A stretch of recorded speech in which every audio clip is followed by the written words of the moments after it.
Hello, and welcome to Great Train Layouts Live. I'm your host, Nick Ozrak, and it is great to be with you on this Thursday evening. If you're watching this live, if you're watching this on repeat, well, it's great to be with you whenever I happen to be with you.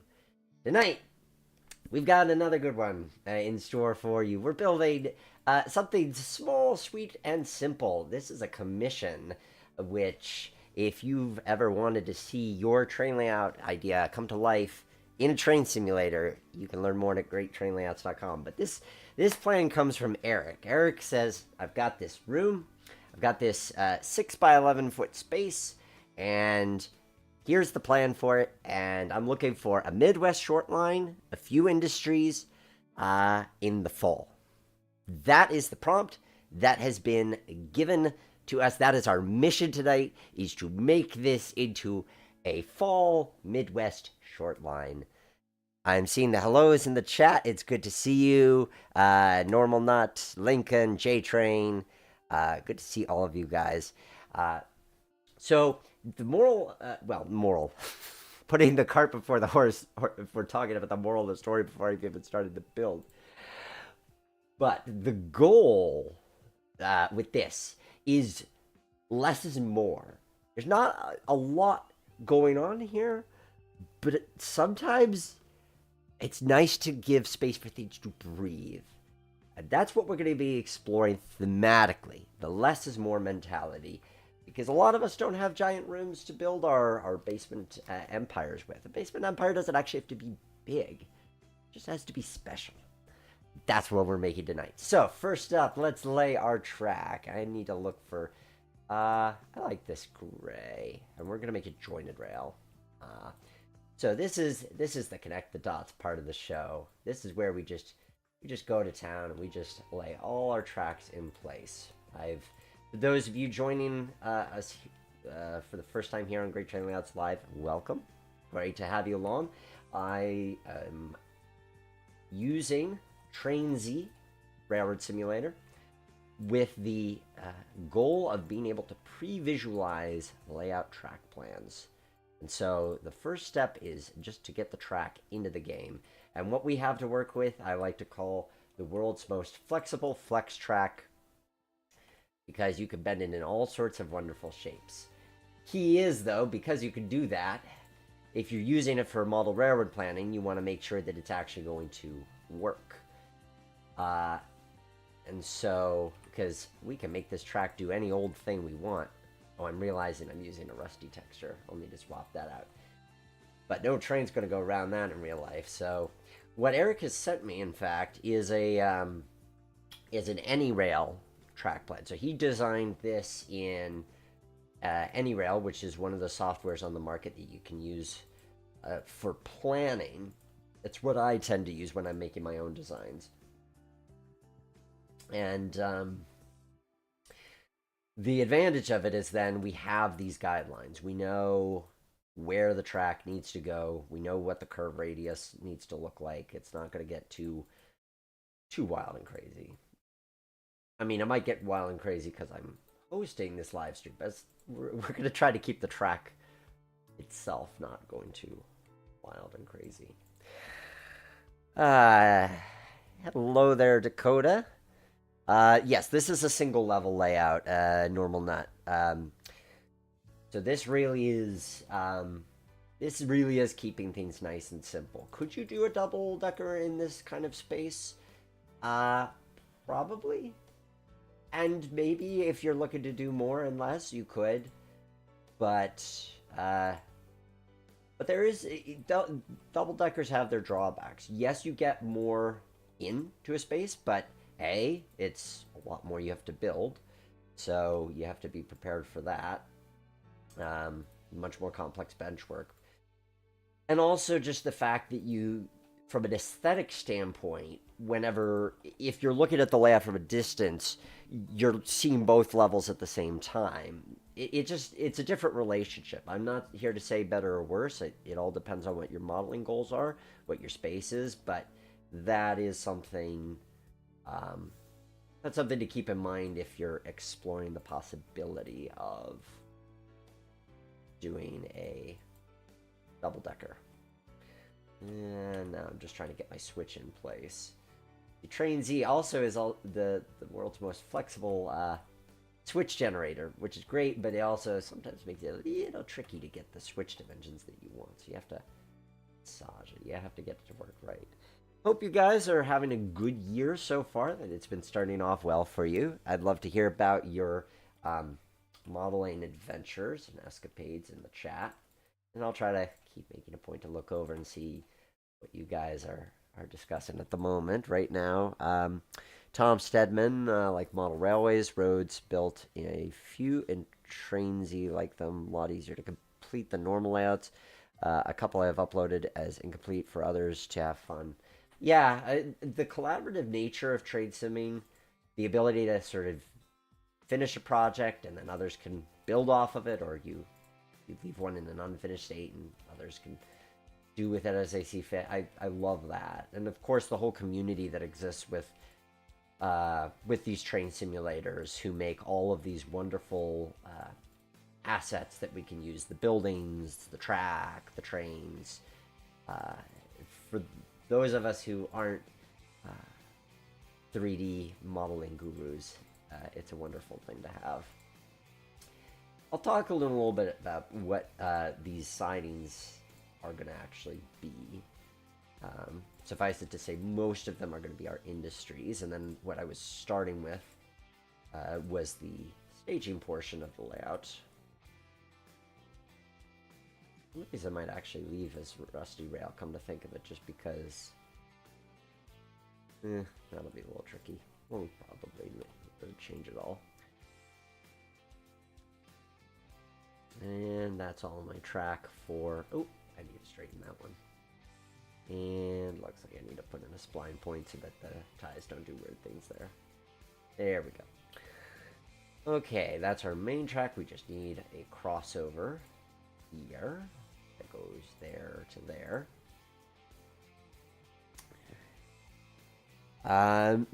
Milwaukee Road. Yep, we're gonna have some fun with Milwaukee Road tonight. That was kind of what I was thinking as far as Eric wasn't specific about what railroad he was using. This is a freelanced design, so part of the goal of this, in a way, is to make the most of that. Sometimes you want to have your layout be very distinct, and it's obviously modeling this railroad in this time and this specific town, and that's a great approach. But I am a very indecisive person when it comes... Well, I should say indecisive. But I like a lot of things. And if I was going to model a Midwest scene, I would probably want to do something that would allow me to use different eras to a point. Different rolling stock, different railroads. Some folks are really able to focus in on one specific railroad, and that's what they love, and that's what they're going to model, and I give them a lot of credit. For me, I like a lot of different things, and I think for those of us who like a lot of different things, it's great to have layouts that can cater to our sense of adventure. There's times when it kind of bothered me that I couldn't settle on like single railroad to model. But I've come to hey, that's just part of who I am, and I'm okay with that. Moving these switches over, or the levers over, even though I'm probably going to switch them out. So, what are the room specs? This is, so the scenic portion is, I'm going to make sure our units are set up right. Because then I can, not what I wanted to open. And then I can show you how the rulers work in this game. Part of the advantage of this, nope, not that, is being able to say, okay, well, how big is this in N scale? And you can just check by the rulers. Okay, this is 11 feet. This is HO scale. I should say that. If I didn't already say that, this is HO scale. It is 11 feet long. The scenic portion is 6 feet wide, I want to say. Yep, 5.9. And overall, with the staging yard, it's 13 feet. So I'm going to just delete those rulers. So if you wanted to do this in N scale, you'd basically divide those dimensions by 2. And this is one that would N scale very, very easily. I mean, honestly, it would even O scale easily. If you had a large enough basement, that just makes it 12 by 22 feet. Okay, so with that said and done, we're going to start on our industries. I think I want to do that next. So our industries, we've got 3 industries and 4 serviceable tracks. This is a propane dealer, hence the long tanks that we've got here. This over here is going to be a construction building supply company. This is an aggregate company. And this is going to be an interchange. And then we have our staging yard.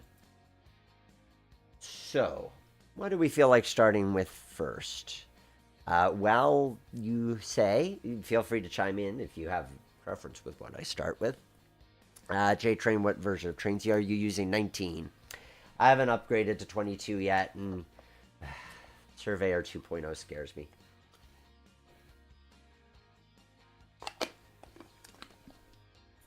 Someday I'll have to learn it, but not this day.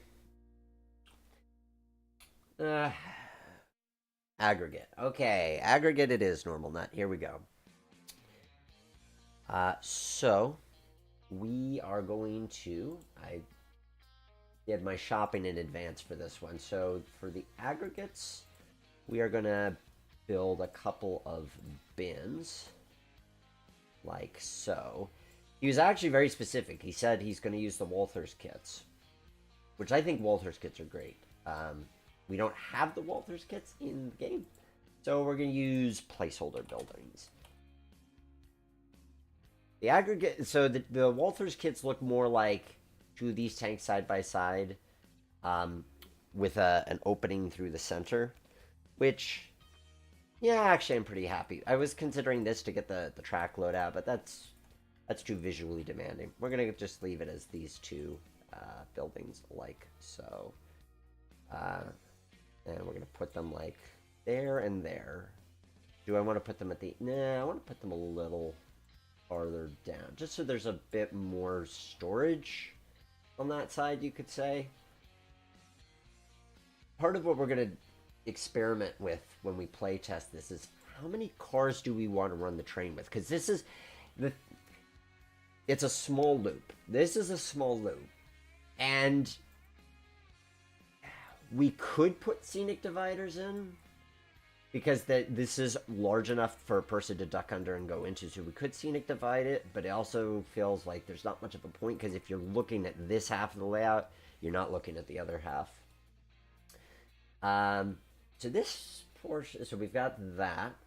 That's basically it. We'll probably want to put a truck. Oh, I should outline where the tables are going to go. That'll make my life easier, and then I can hide the guides. So I'm going to put my fascia in place. And because this is a nice, perfect square, I'm just going to use my basic layout. Yeah, I'm going to use that one. That should be good. And then I just...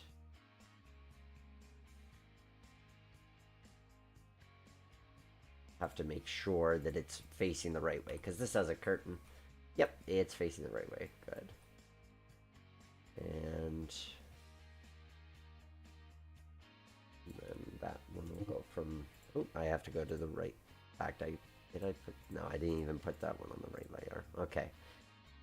Fun with layers. So, put one there. Now, this is admittedly something that often with these builds I don't necessarily see. I want to make sure I show it, because when you're building a Trainzy, you don't have to do this step, but I like my finished layouts to look like a train layout. So even if I don't get to it in the stream, I'll get to it in off stream. Actually, come to think of it, I don't really need a face... No, I do need one there. Right, I'm going to do that, but I'm going to mess around with that later. And then we're going to do that, and then put one over here. And where I don't put the face is where the wall's going to go. And like so. So that is all of our visible border. And then I should put the walls in place next. I think part of the advantage of doing this from a pre-visualization standpoint is that you could actually make your room look like a room, and then you're able to gauge not just how the layout looks as a plan, but also how it all makes sense in relation to the space that you're going to put it in, because that's not an unimportant consideration. We'll go -80. So right now I'm just getting my walls in place. I'm just going to put the walls that I need here and other way here, and then we'll refine more of them a bit later. We're just going to start with this for the time being. And set the height on those there and there. Now I should be able to disable my base maps layer, and I can see the outline of where the scenery goes. Yeah. Perfect. Hello RWS, Baden. I'm all over the place with prototypes as well. That is why my layout is fictitious branch line that looks good with any prototype. Good to see you, Rich. I would have thought that you'd be modeling the Lehigh and Hudson River. Rich here is the for Microsoft Train Simulator / Open Rails fans. Rich is the creator of the MSTS / Open Rails version of the Lehigh and Hudson River. Truly one of the best of that sim. That was... Oh, I need to unlock that. So I would have thought that that'd be what he'd be modeling. But it goes to show, I mean, that's part of the advantage with sim stuff, is that you can model a bunch of different things and not have to decide on any one specific. I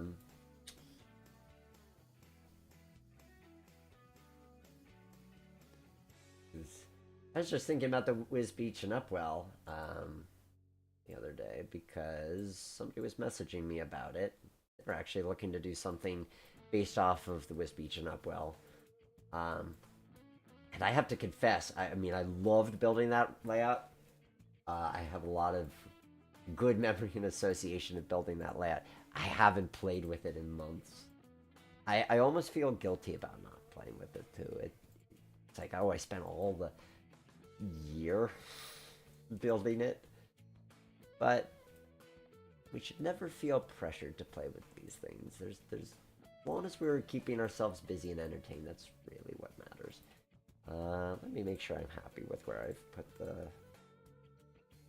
I should probably bring that one in a little bit tighter, and then I'll be happy. So. And then... Tom, got in the habit of oversizing your layouts to run good-sized trains.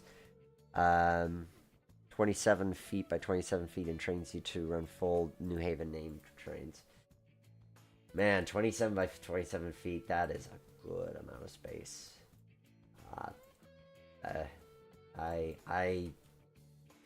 I wish I had that kind of space for my Rapido Canadian. Lincoln, I'm looking for a small end scale loop. I plan to run a 462 per PRR K4 on it, and later an M1A. Any track ideas? I mean, tons. But kind of depends on what dimensions you like, what space you have.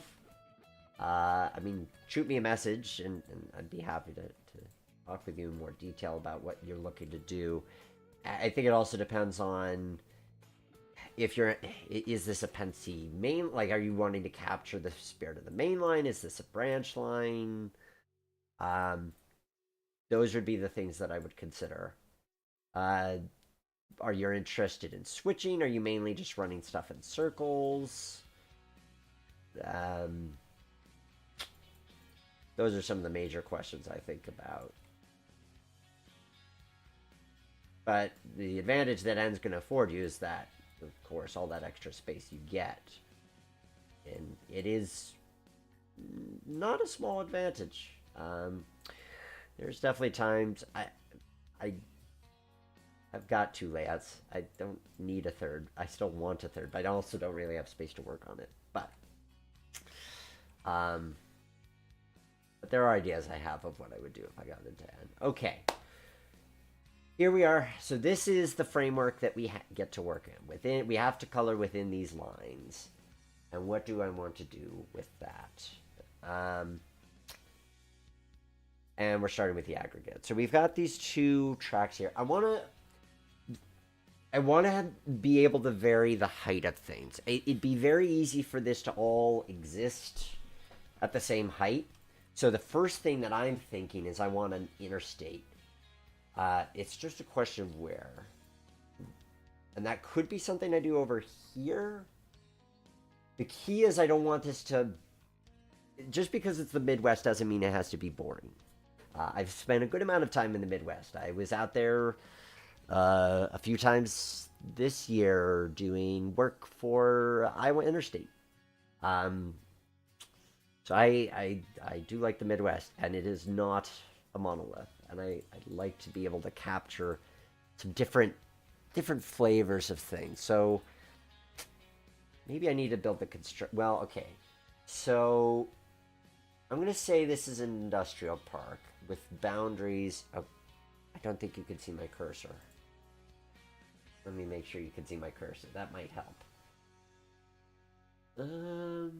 Oh, you can see my cursor. Never mind. Okay. So the boundaries of this industrial park are here. I probably even want to put a chain link fence closing that off. This feels like it should be fenced in to roughly here. So let's start with that. That's the challenge sometimes with these blank... with a blank canvas, it's exciting and it's also intimidating. And that's why I like working with modelers to sort of figure out how can we overcome that fear of the blank page and figure out the direction to go. We're going to put that fence to here. But sometimes you just got to start doing, especially because you have an undo button. If you don't like it, you can always try something different. Oh, I like that. I like that. Yep. That feels right to me. I mean, ooh, it's kind of awkward. Curves are... This is the other interesting thing, is curves. You become very aware of curves when you can see all four of them. Like, bam, bam, bam, bam. So maybe I want to put this highway over one of the curves, like here. Part of the trick with that in Train Z is working with corners. I don't know. I have this idea, but well, let me see if I could show you what that idea looks like. Partially because we're gonna use it in one. Okay, bridge, highway. Let's see. Something akin to this. Something like that. Because I like the idea of separating these two things. Doesn't necessarily have to be a 4-lane highway, but I want it to be separate. Because I do think if we put it somewhere like this... I mean, for one thing, it really fits with like this is very heavy industry. I do want to create some sense of in between. He mentioned fall, which when you say fall, you're thinking trees with leaves. So we need to have some nature in here too, and that's going to be a good way to create separation. I do want to do this bridge. I just don't know yet where. Maybe we have. Maybe. Yeah, like there. The key is I don't want to put the bridge somewhere where it's going to get in the way of switching. And because this is the one runaround we've got, it feels like it could get in the way. I'm mindful of that too. That's an access thing. But maybe if we put the bridge here, if we put the bridge like here, because yes, it is covering switches, but if you can reach the ends of the switch, I don't think that's such a big deal. I don't know, and that's not quite doing it for me. I wanted to like it, it's just not quite doing it for me.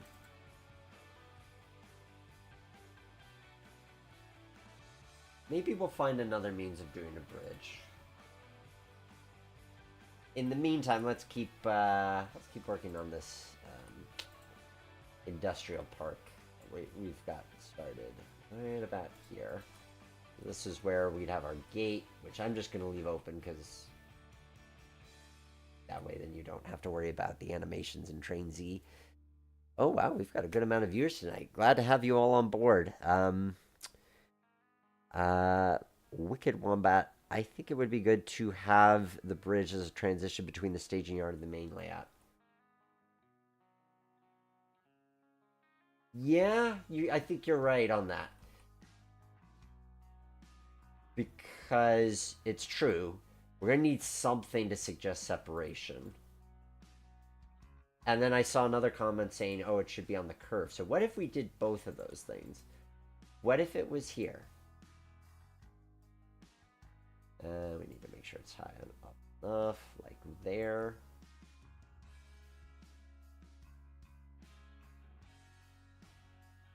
Oh, except I want the ones without pillars because it put the pillars exactly where I don't want them. But I think I like that. Not bad. Oh, I need to lock the facial layer again. And also make sure I'm not building the stuff to the facial layer. Both of those would be good things. Okay. Rebuilding bam to bam. And applying the height like so. Yeah, there we go. Okay. Like so. I mean, it does, like, it doesn't separate this out. Like, we still see the stage in relation to that. But we could also put some trees there to kind of separate it a bit further. But I do like that. And I think it works because you're not doing any coupling and uncoupling. The main thing I'm trying to avoid is I don't want to cover switches and I don't want to cover where you would possibly couple and uncouple cars. But this feels like not an area where that's an issue. So I like that. I'm glad you approve, Wombat. Hi, Mikey. Glad you could join us. And Lincoln. For the line itself, I plan on having it be an outer city Pittsburgh area location. I don't plan on switching. I mean, Pittsburgh doesn't. So if you're doing Pensy, you're not going to run out of inspiration when it comes to Pittsburgh. There's so much you can do there. So much.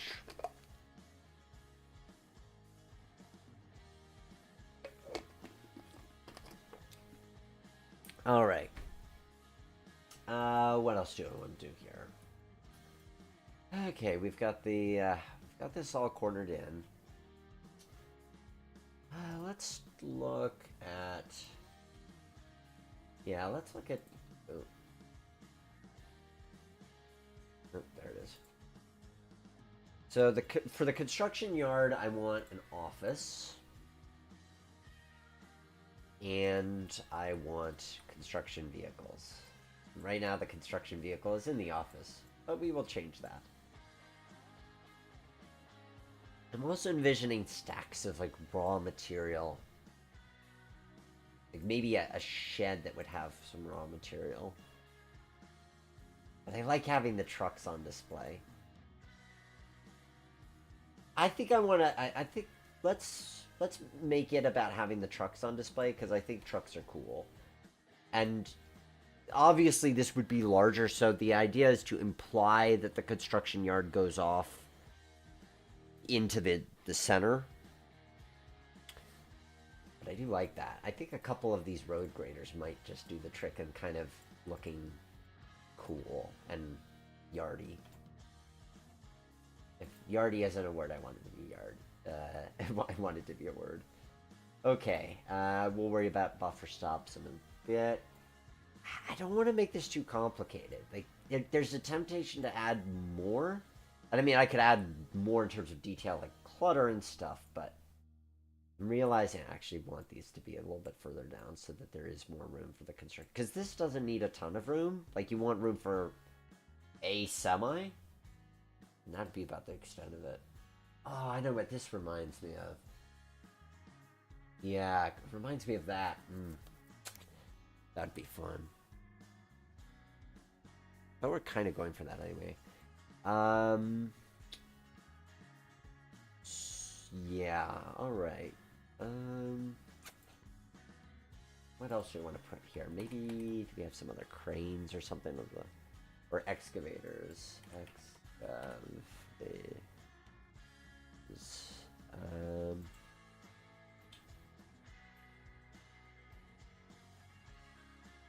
trying to think. Okay, what am I thinking? Alright. I'm trying to think what to do with this little bit of a corner here. I could always just close this off and say this is the... That is the park. But we have this little corner to deal with. And I'm trying to think of... Maybe there's some construction going on. Maybe there's a warehouse of some kind. Trick and Train Z is finding small enough buildings for corners. That always seems to be tricky. Because you get these big giant things that you can't fit. And it's this kind of double layer of challenge. Oh, that's actually a... Ooh. I like that. That's a good warehouse. I can dig that. And we'll just bring it down to like there. Yeah. I'm digging that. That does it for me. And so we'll come back later. We'll add some textures and stuff. We might add a little bit finer details, but want to make sure we get everything else covered before we do finer details. Rombagon, VA, Pittsburgh mentioned, yes. Well, I used to live close to Pittsburgh, so not hard for me to mention that. Am I the only virtual person here? Not sure what you mean by that. I'm looking at changing remote scale to NRHO. I want to build an actually functioning railroad running in circles and starting to bother me. Yeah. Yeah. Running in circles is a great option to have. I love fitting in circular running if it's possible. Because even if you don't think you want it, you may change your mind. Especially if you have party guests and you just want to let the train do its thing. But yes, there's definitely replay value when you have a greater play value, in my opinion, when it comes to modeling in that way. Your mileage may vary. Although that said, my primary layout is Greenfield Village, which is mainly about running trains around in circles, but the engine terminal has more yard switching. Let's see. Hello, Double Tube fan. Glad you could join us. Is this something I can fit in a 10 by 10 room? Yes. So the dimensions of this as a whole. So the scenic area is 6 by 11, and the staging area takes it to a length, an overall 11 by 13. But you could shorten your staging yard. You could shorten this. You just have to shorten your siding lengths, but you could absolutely get that into a 10 by 10. So, I'm happy with this for now. I wish I could, yeah. I look at the highways and I think, man, I wish I could just like cut that so it'd be nice with my end scenery. I know what I'll do. I'll just move the fascia around it because it's going to kind of block things anyway. So if we make it into a corner, and then we'll work our way around to the other scene. We're gonna make it a corner seem like that. Then it's not so. Ooh. Maybe. Like that will give us enough clearance. Yes. Okay. And I'll adjust the fascia a bit later on that front. So let's look at our entry into the yard and entry into the interchange track. This feels like an area for trees and shrub, because it's one of our really only two in-between areas. We've got this as an in-between, we've got that as an in-between. You could argue for maybe a little bit of this, but because you don't necessarily need to have buildings here, but by here it's clearly a scene. So definitely want to space that out. I recall I'm also, yeah, okay. I'd also like to get a bridge. I'd like to get a little bit of water in here if we can. Just because I think it would help to vary it. But I think I'm going to do that over here. I feel like it'd be hard to get a bridge in here. So we're going to just do trees here. And I need to go to my seasonal trees, because I do have somewhere in one of my pick lists, which I have too many of, because I build many layouts. With interest. Oh, that'll be a good starting point, though. I know some of what I can find.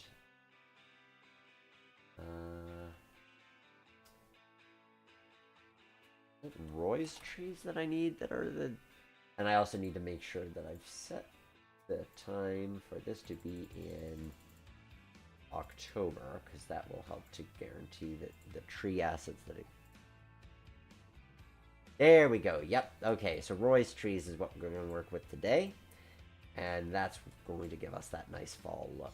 A while since I've done a fall route, so I'm kind of glad that this gives us an opportunity to do that. And I actually have fall tree background too that I can use. Maybe we'll start with that because that'll help to set the mood. There's forest. I love these IDS forest textures, or not textures, scenery assets. They're great. So I'm gonna put that. I'm actually gonna put it all the way along the wall because even though this is technically going to be an unscenic area, I feel like it doesn't hurt from a sim standpoint to have some scenery there. But we've got these tall trees just where we want them. So now we can put some more of the Roy's trees in the foreground.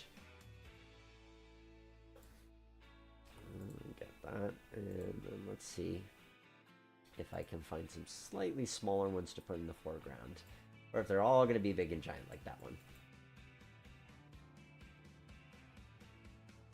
I like how that looks, I will say.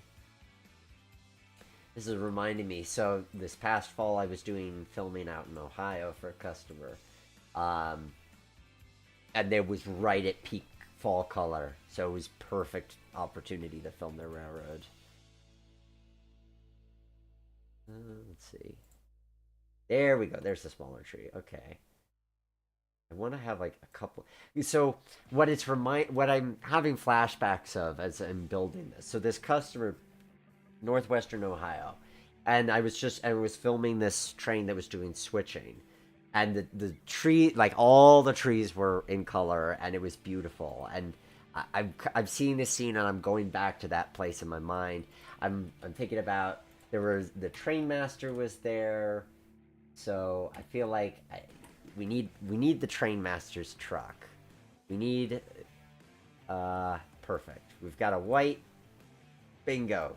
Yeah, that's it right there. We've got the train master's truck camped out by the yard. Something like that. Oh, it's taking me back to a place. I like going to a place. I'm fortunate in the work that I get to do. I get to go to some pretty cool places and film some pretty cool things. And that was this fall. We had a lot of gorgeous leaves sticking around. So I need a couple more trees because now it looks a little bit too mirror. I'm gonna put one here, and I want to kind of sink it into the ground to make it look a little bit more shrubby, bushy kind of thing. I want to brush that up a bit. Although I knew...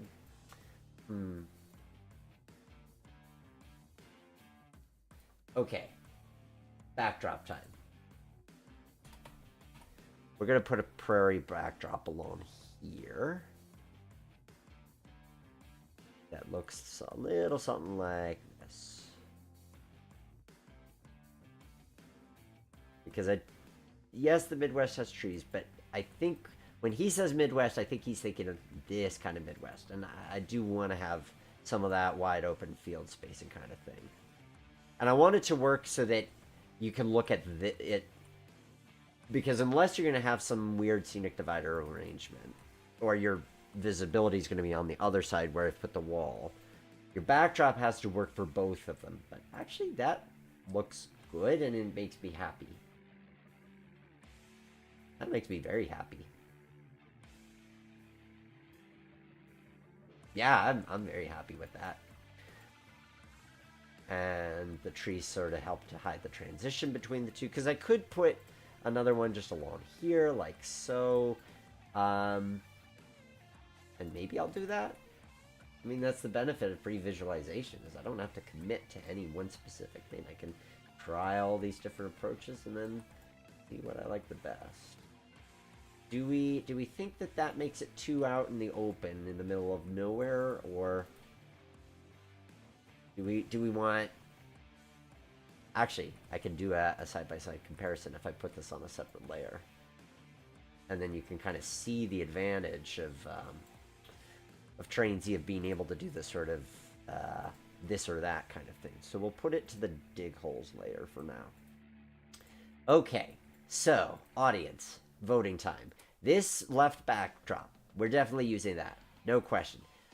But this backdrop, are we going with no trees or trees? No trees or trees? Cast your vote. Polls are open till 10.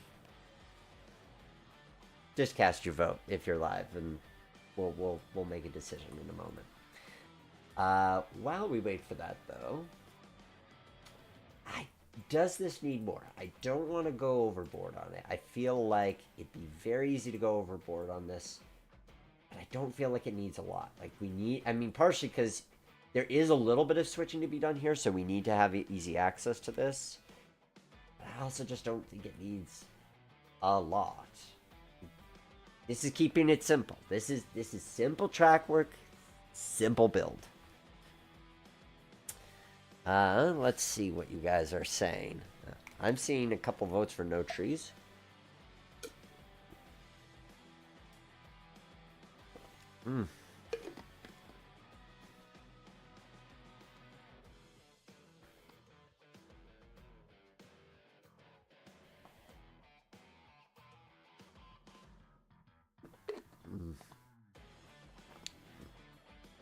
Just low bushes and grass. Oh, and Double Tube fan, Nebraska doesn't know what a tree has never seen one of those. Cut them down for more corn planting.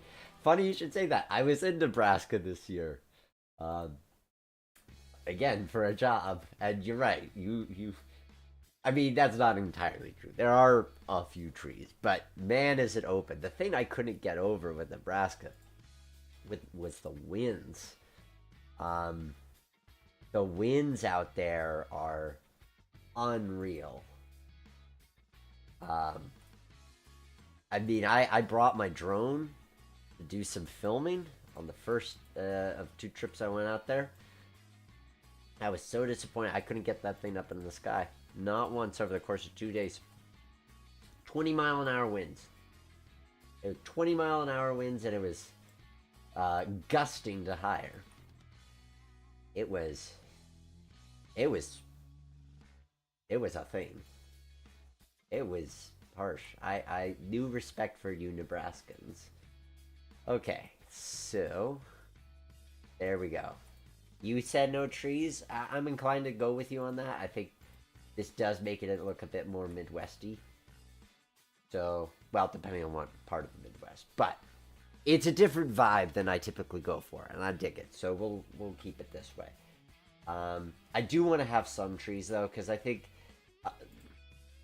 if you don't, you got this bare corner here that just it's near this junction. I really want to create a sense of distance between this and that.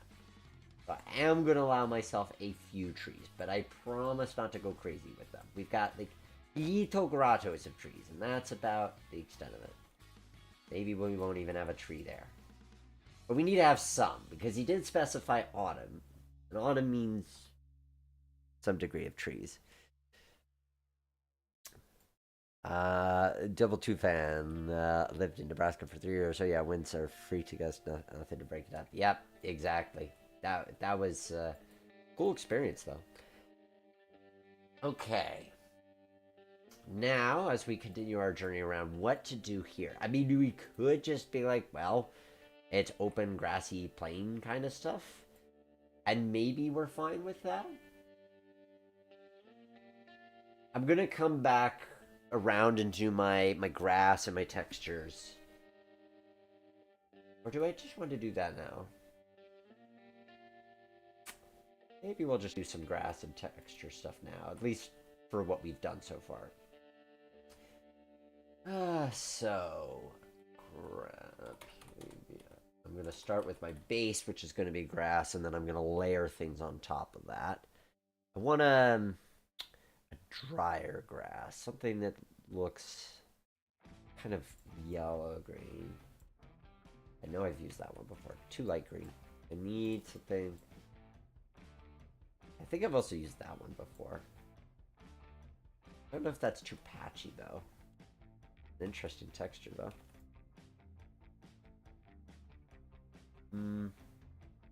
Not as a base. That's maybe too green. Good thing with Trainsy is that there's plenty to... I think this is it right here. I think this is going to be our base, and we're going to layer stuff on top of that.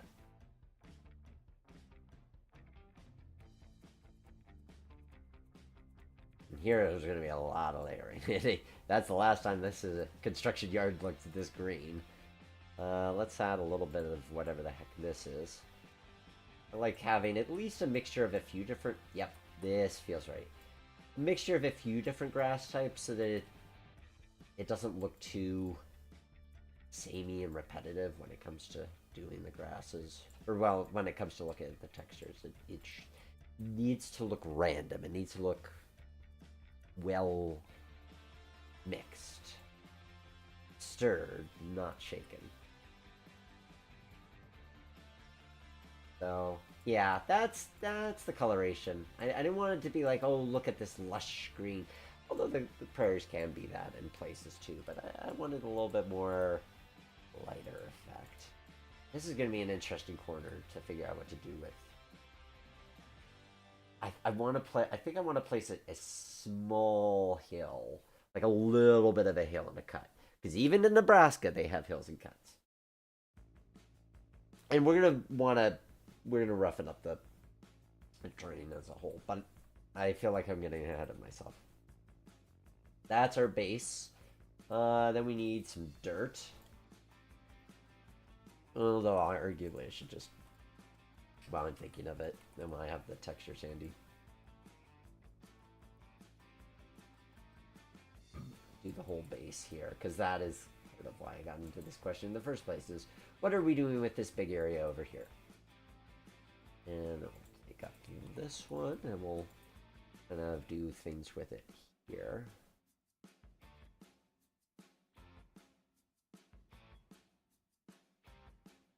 I like a good challenge, and I have to admit, I like... The Midwest is certainly interesting to model. There's a lot you could do with it. It's one of the few things that I know it wouldn't be... I don't know that I ever find myself modeling the Midwest for an actual model railroad. But because it's not my natural instinct to do this kind of thing, that's what makes it a good build. It's forcing me to go outside of my comfort zone. I can't mask away my fears with trees. Feel free to take that out of context.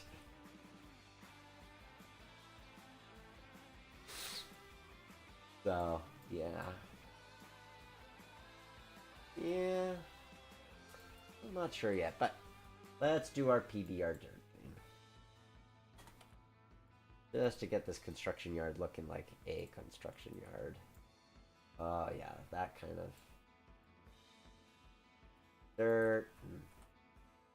I'm really liking the color palette that we're coming up with for this. This is a lot more muted. I feel like a lot of times with these builds, I like my saturated colors, but this has a much more muted kind of tone, and I think that just makes it different. I like where we're going with this.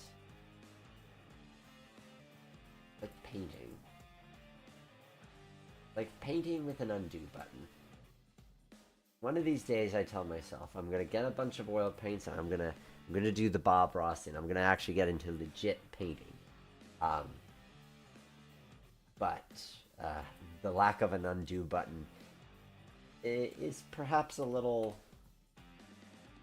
unnerving, just a little bit. T, that's what I need. And I need gray 1 ballast. There we go. Now we're gonna ballast the track in.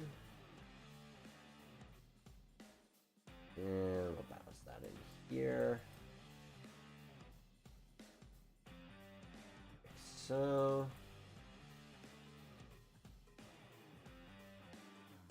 I'm digging it. I'm digging it as a vibe, though. That is a construction yard and industrial park.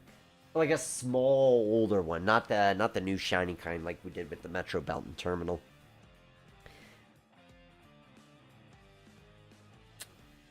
I'm glad you guys are liking what you see. Try to blend the texture with the background creates. Yeah, I see what you're saying. I mean, honestly, I might cheat and change the background texture at some point. Because yes, I see what you're saying about that. Challenge is I think that's a sunset photo, hence why it looks golden. But I also might just lower the grass so you don't see it. Oh, except it's at different heights. So I can't exactly do that. Can I take it all the way down? Then it looks like I've clipped the left side. Maybe I could find a grass that's a bit more burnt to sort of transition in the backdrop. Let's see what we can do about that. Yeah, we could do that now. We'll start by painting our base here. So we're not going to do crazy landscaping things. I think we might as well just get all of our painting out of the way. You know, in one fell swoop. That, and then, but glad that you guys are liking this. Tom, at least the undo button in the later versions does not do stupid things like 12. Yeah, no, the editors come a long way. I mean, 12 was rough. There were some cool features in it, but I also remember I did an At the Rail Yard review of the Reading Northern route for 12, and there was all these issues of distant scenery popping in and out. It was rough. It was a rough version of the game in certain regards. To say nothing of how the lighting's improved. We've seen a lot of good things come in the recent. I wish 22 had more. Will this match? Maybe a little bit. Yeah, I don't really have an orange grass. That's the challenge of it. Even that's not quite yellow. Yeah, I wish 22 had done a little bit more to improve uh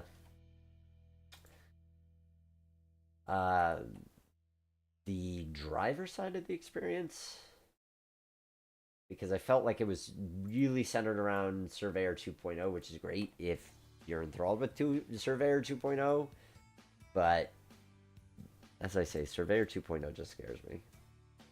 Someday I'll have to learn it, but not this day. Orange grass, dry grass. That may be closer. I mean, yeah. I don't think we're going to get a perfect blend, but just to make it a little bit more integrated between the backdrop, yeah. Just a little bit. We'll do that. That makes it a little bit less. At least I hope. Not interested in the Living Railroad. Give me a second.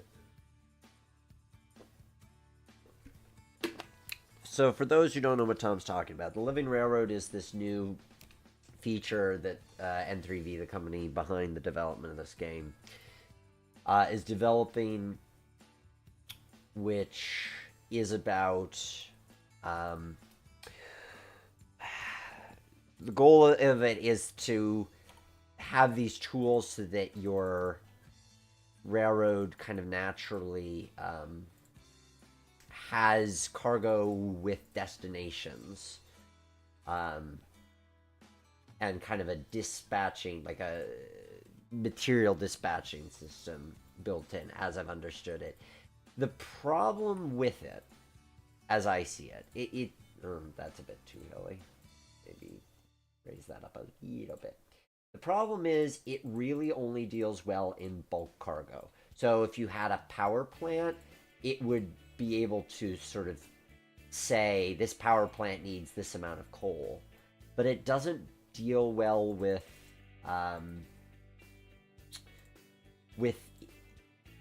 intermediate amounts of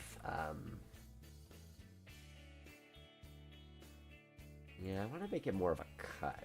Well, I guess there's really no such thing in the Midwest. We'll just make it a little bit more of a hill.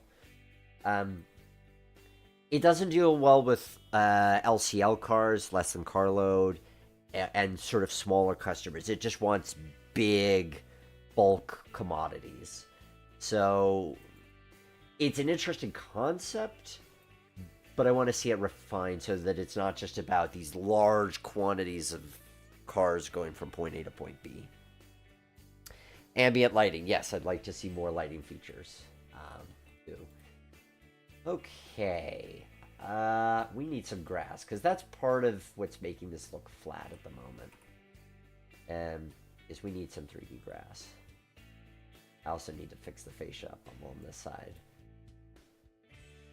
I meant to fix that, and instead I ended up finishing this scene, but it's okay. We're all alone for the adventure of building this as a thing.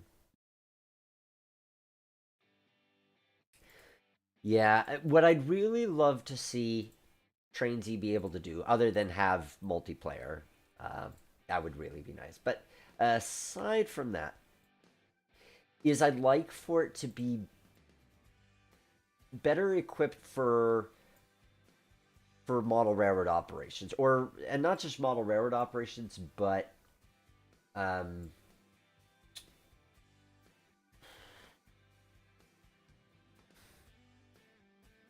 handling smaller amounts car tagging. That's what I want to say. I want it to handle car tagging so that when I put a car into the world, I can give it destinations and it can cycle between those destinations and it knows where it's going. Something along the lines of Run 8. That's what I want to see. Because then my model railroad, when I put cars into the world, I don't just have to pretend, okay, I know that it's going here for this reason. It has a destination and it is going there, and then it recognizes when it gets to that destination and it comes up with another one. So it could go like, so one destination is obviously staging to represent going off world. Once it's gotten to staging, then it can go to, oh, that's why. Then it comes back into the world someplace. And on a layout like this, it's probably just two destinations, but maybe it cycles between being a car that goes to be loaded with aggregate, to staging, to the interchange, to staging to the aggregate, or staging, interchange, aggregate, repeat cycle. A few different ways that could go, but that's what I'd like to see feature wise, something along those lines. Because um, I'd love to see multiplayer. I tell model railroaders about the Train Z, and the question that I frequently receive is, does it have multiplayer? Especially when I show some of the larger layouts that I've done that would lend themselves to that kind of play. And I have to tell them, sorry guys, that's not a thing. It's not really a thing um, with this platform, which is a shame because I think that it would add such a good dimension of play. I really love Railroader and what multiplayer means for enjoying that game. But oh well. We make do with what we've got. And what I will say about Train Z, because I don't want to come down too hard on it, it is really nice from a sort of having a nice surveyor. I mean, Surveyor 2.0 is a thing I'll have to learn eventually. But Surveyor 1 is something that I really feel comfortable in, and I love working in the Surveyor. It's very very satisfying. Oop. Go to lower all that only to see that I shouldn't have in the first place. Well, at least our ground is looking realistically rough, as it should. Like so, and like so. Okay, and we need some grass. Let's see what we've got for grass. And summer 4.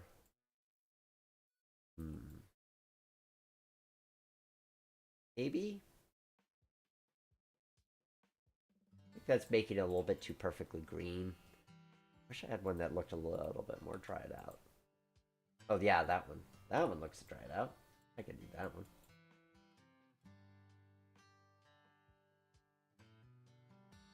And like so.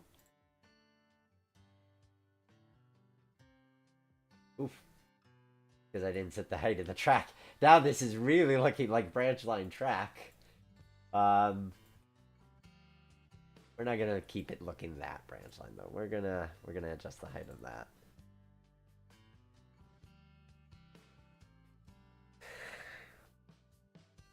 Mikey Allen, yes, like the carrier tag system in Railroader. Wicked Wombat, what's my opinion on approach medium? Joe. I'm going to challenge him to a duel someday. I like Joe. But there is going to be a duel. Someday we are going to have a duel. A live route build off.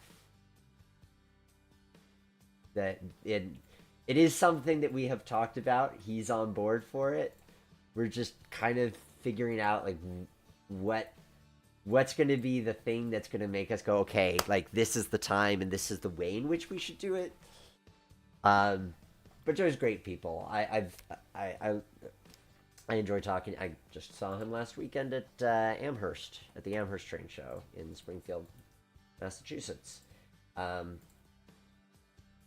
So I like his approach to route building. I think he chooses some really cool projects, and I would say his videos definitely made me want to get back into route building this would have been about 2018, 2019.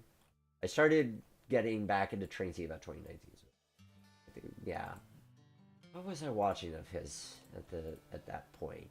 I think he was working on the DBEV at that stage.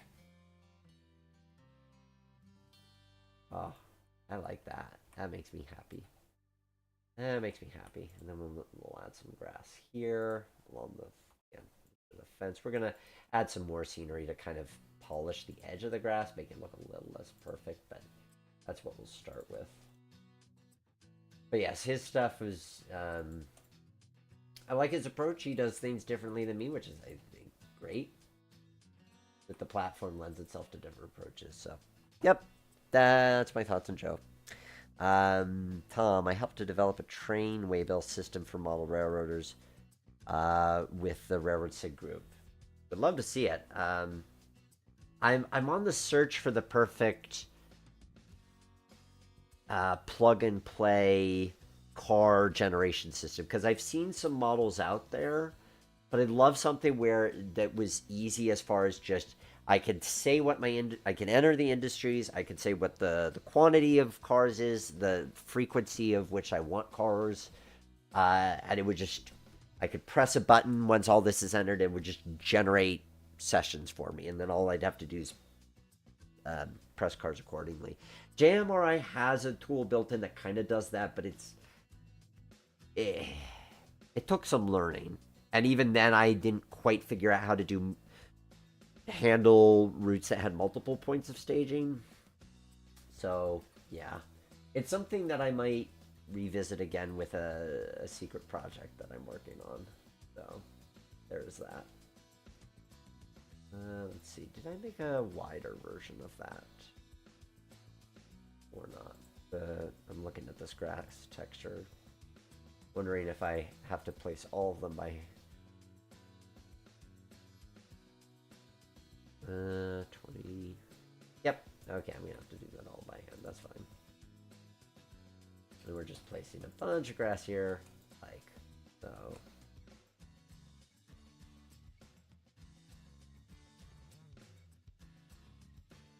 So, yeah.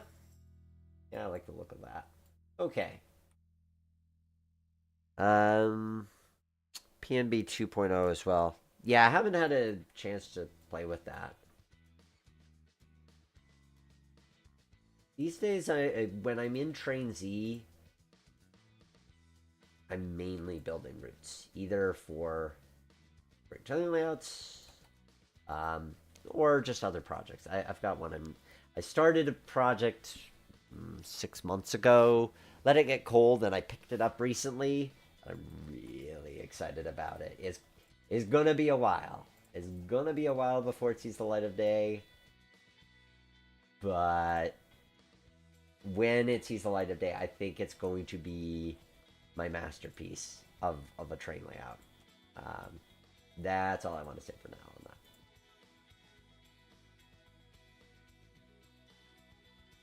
that. Okay, so what do we think of this? The construction yard, aggregate.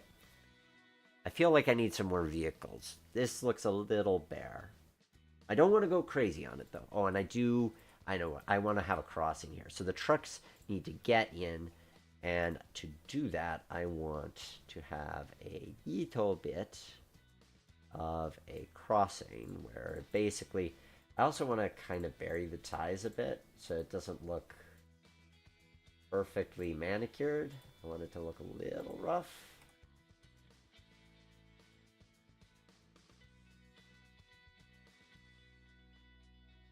Right now it looks a little too perfect. It makes me think of where I lived in Meadville in northwestern Pennsylvania. There was an aggregate loader. There was a scrap deal. Well, it was originally an aggregate loader, and then it became a siding for a scrap dealer where they put cars, and the track was all beaten to the dirt and stuff. And that's kind of the feel I'm going with here. I feel like I want to put a stop sign. Like, not even a proper railroad crossing sign, just a stop sign. Maybe that'll work. Nah, that's an old school. Well, maybe it should be old school. Nothing says it can't be. Although, look for trains suggests that it was, like, more than a branch. I want it to be... Oh, it's an Australian one. Interesting. Let's see. Railway crossing. Stop, look, and listen. That's too fancy. Road sign stop. Yeah. Yeah, I like the idea that it's just kind of this, like, so out of the way that some foreman just had a couple stop signs, like, yeah, that'll keep it safe.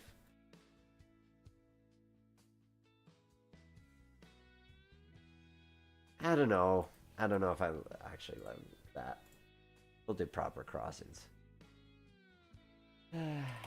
But try to find one that looks old. And not these ones. And not with lights.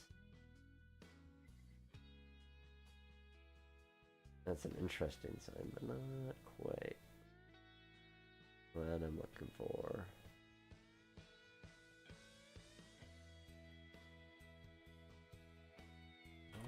Maybe? Problem when you have too many assets and you're like, okay, which one do I actually want to use here?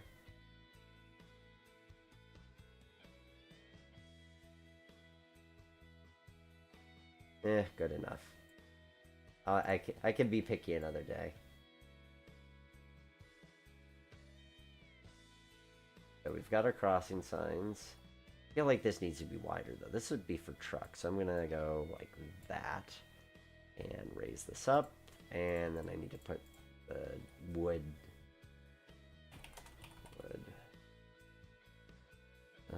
crossing pieces in like that. Sure, why not?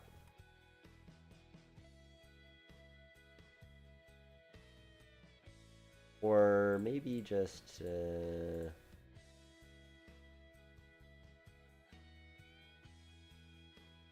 something like those and then raise them up.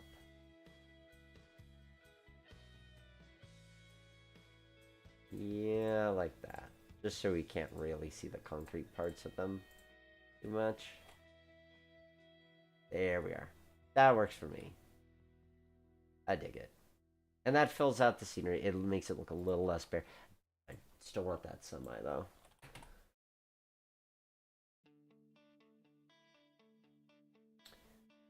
What kind of... I need a grain truck is the thing.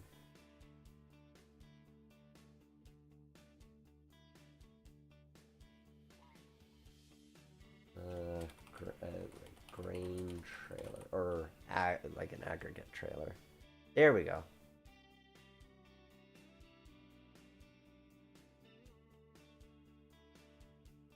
Make sure I got it centered over the truck. Good enough. Alrighty. There we go. I'm liking that look. Let's see. Skid steer. Let's see what we come up with. Mikey, fellow who did the Coal Country did a new version. Yes, I saw that. And yes, I saw that KNL did a steam locomotive for it, and there's a good chance maybe next month that that'll be making an appearance. I have to look ahead and see what I'm going to do for a track plan next month. Haven't decided yet. Skid steer. Let's see if we've got a skid steer. Yep. Maybe over here. Again, in conjunction with that warehouse. Yeah, I like that. I think that's good enough for now. I don't want to get too caught up in here. We still got to do all the scenery for over here, so... Well, at least the plant and stuff. Do I just want this to be grass, or do I want there to be something else here? This is the question. I don't want it to be too... On the one hand, it's like, I don't want it to be too monotonous and have grass everywhere. But on the other hand, it's also the plains, and there is grass everywhere. So... Thoughts and considerations. Let's place that there. Thoughts and considerations. It is...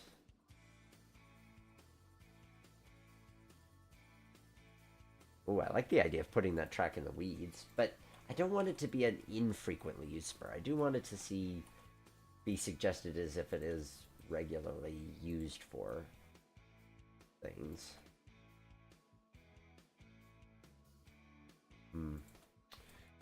Okay, so that's our interchange spur.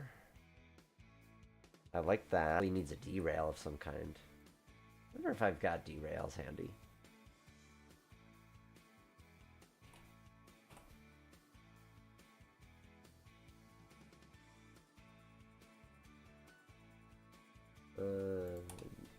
Looks like I do. Oh, and I need an invisible track for it. Oh, great! Something I'm gonna forget about when I'm switching. I just know it. But I'm up for the challenge. Let's see. Invisible wire. And which way should the cars derail?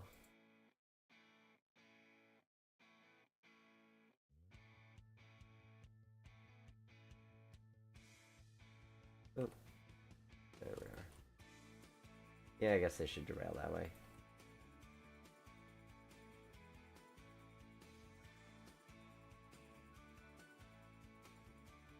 Close enough. Works for me. I don't want to obsess over something like that. Okay, back to this question of what to do here. Because I feel, well, let's put the building in place first. Because that's a given. We know we want this chemical romance propane plant. There's Eric's layout. So if we look at their options, we have this building, which looks great, but getting it to fit in that space is going to be interesting. Technically, it's not supposed to go that way. Maybe I can make it fit like this. And then I sink it into the ground. I could do that as a thing. If I can get the clearance. One of the challenges with Trainsy is getting these pre-made buildings to fit just the way you want them.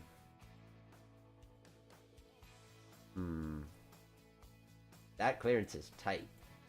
But it might work. I know, it's supposed to go like this. What else did I come up with?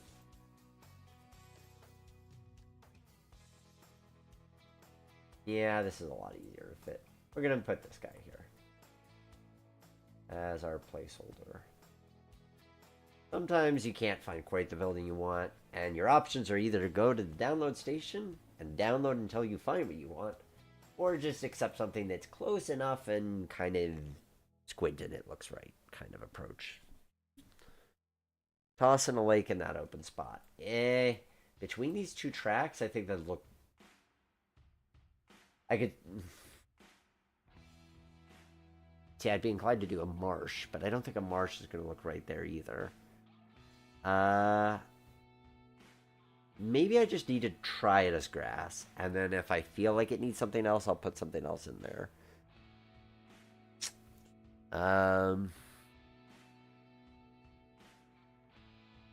Let's see. Oh, we could, Wombat, you're making a Welsh branch line. Well, have fun with that. I love Wales. I love Wales so much.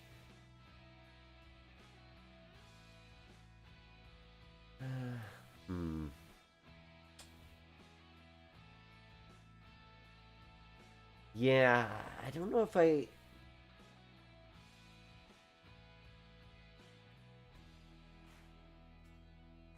Arguably, I could put buildings there.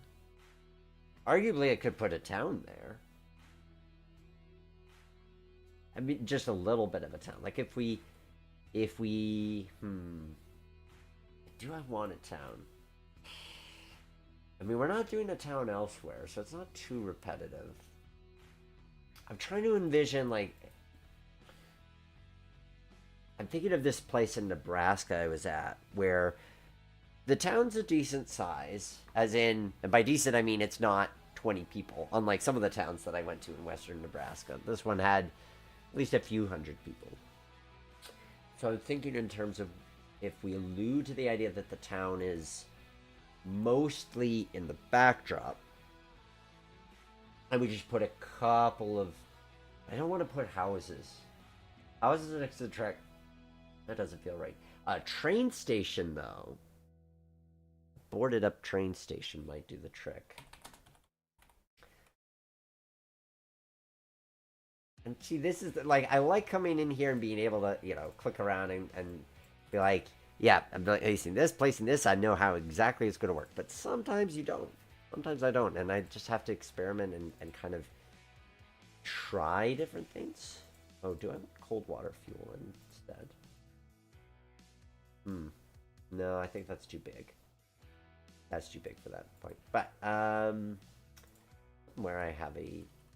Not those depots. There's a... There we go. Yeah, something like this. I want to allude to the idea that there was more rail traffic. Oh, yeah. So this place in Nebraska had a few hundred people. There was like giant grain elevator, but I'm not doing a grain elevator because that wasn't requested. And then you'd have to connect it to the line and so forth. But I like this. See, the depot makes sense to have. It's like the town would be in the backdrop, but then you have what would have been the main station. Let's say it's a CBQ station or something like that.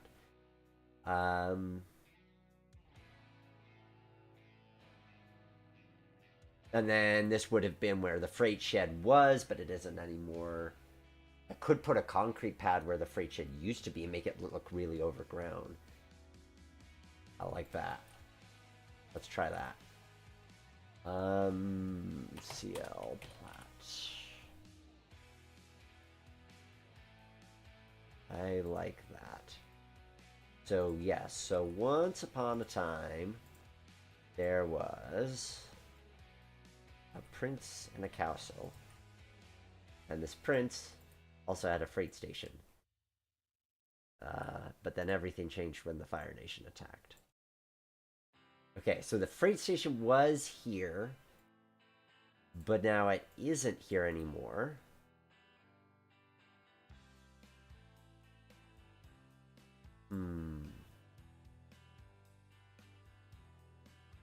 I don't know that I want to do it. I'm halfway tempted to make it look like the track used to continue on and cross these two lines. That reminds me of Cecil, Ohio. Maybe. Let me start with putting this grass down and just seeing if I like the look of this overgrown, weedy... I think that... No, I know what I need. This one's too clean. I need the Zoot. Zoot. Platforms.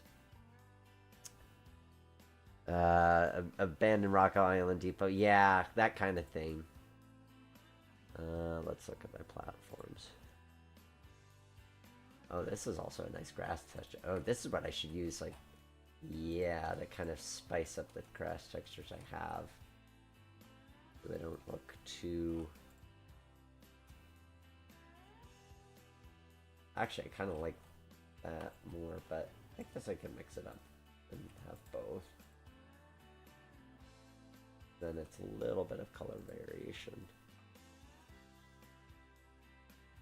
I think this is the thin one. Is that? Oh yeah, that's the thin one. Which is good, because I could use that in places like here where I can't quite...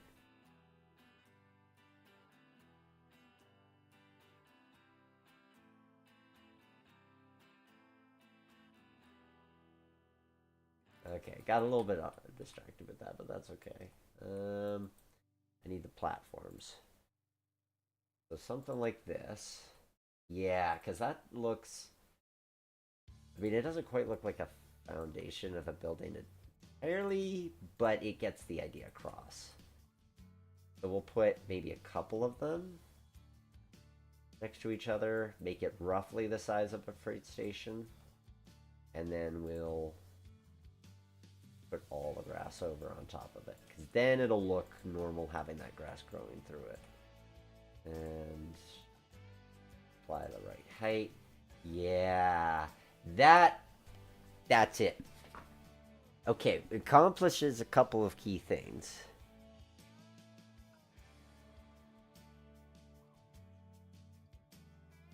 Oh, did I lose signal? Let me make sure it's still working. I've seen weird things.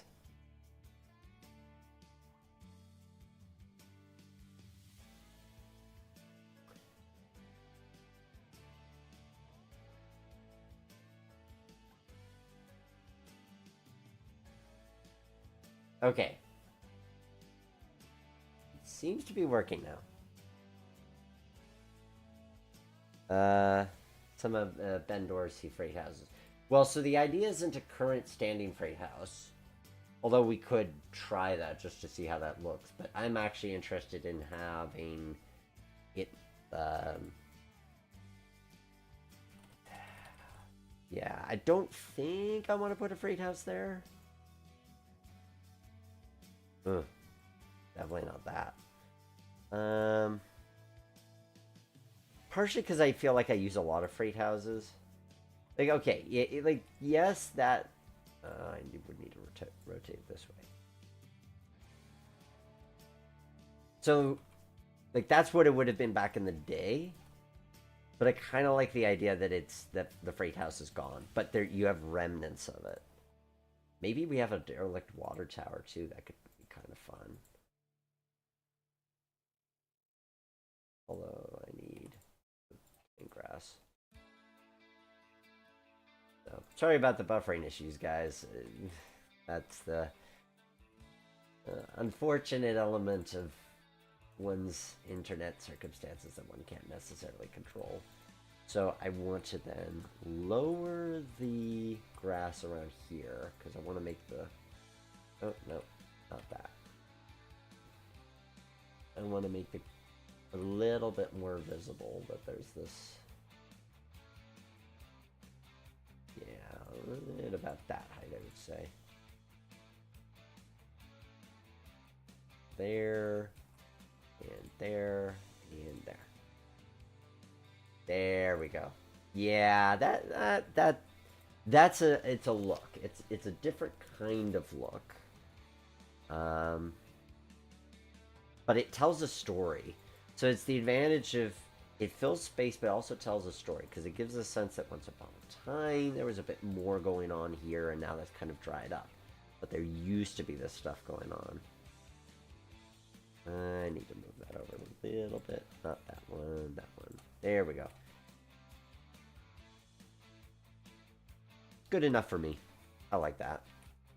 And we're going to put grass along the back. Well, actually, I want to use the Zoot. If I was building trees, then I could be talking about... I could be talking about STRMs and the Quists and the Sosnas. Today we're talking about...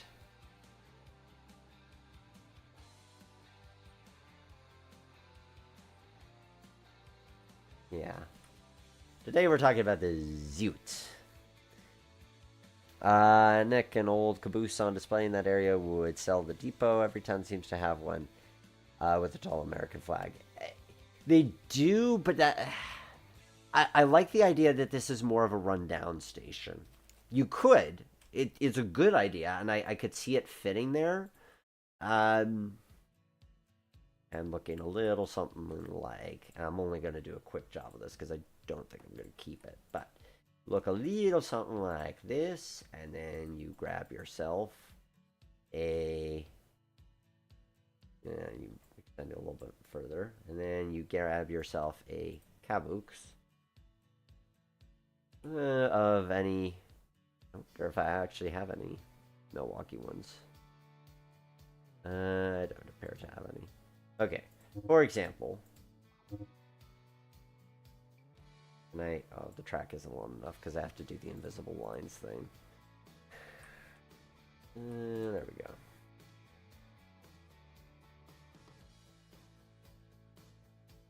go. Okay, so we have our display caboose. It looks like that. Does that work? Yes. Does that look cool? Yes. But I want this to feel more like a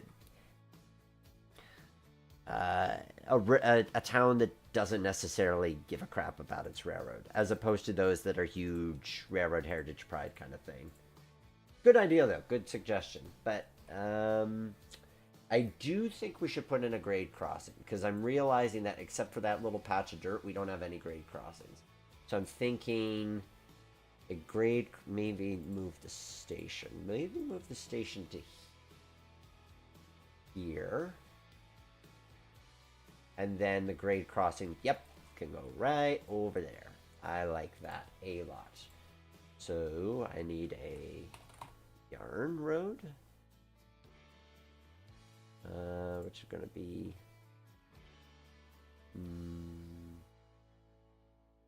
I want a T0, I think.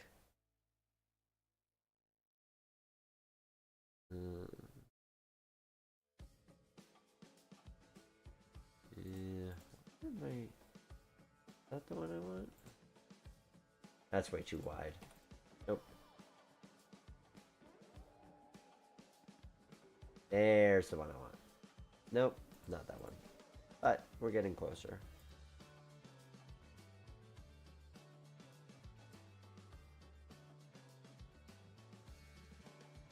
There we are. That's the one. We'll put our crossing in place. And then we will... And pretty much straight across. I might angle it a little bit.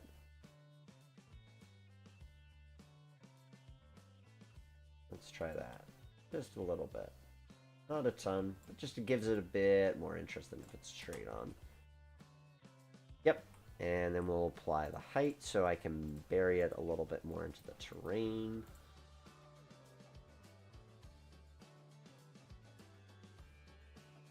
But this is now making sense. So you've got these crossings. You've got... I'll have to cut the grass there. You've got the crossing. You've got the... And so this can all be dirt.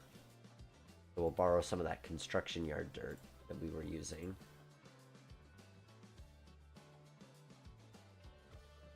Like so. And put some dirt on this side. I feel like there's... Yeah. Yeah, this is feeling like a mood.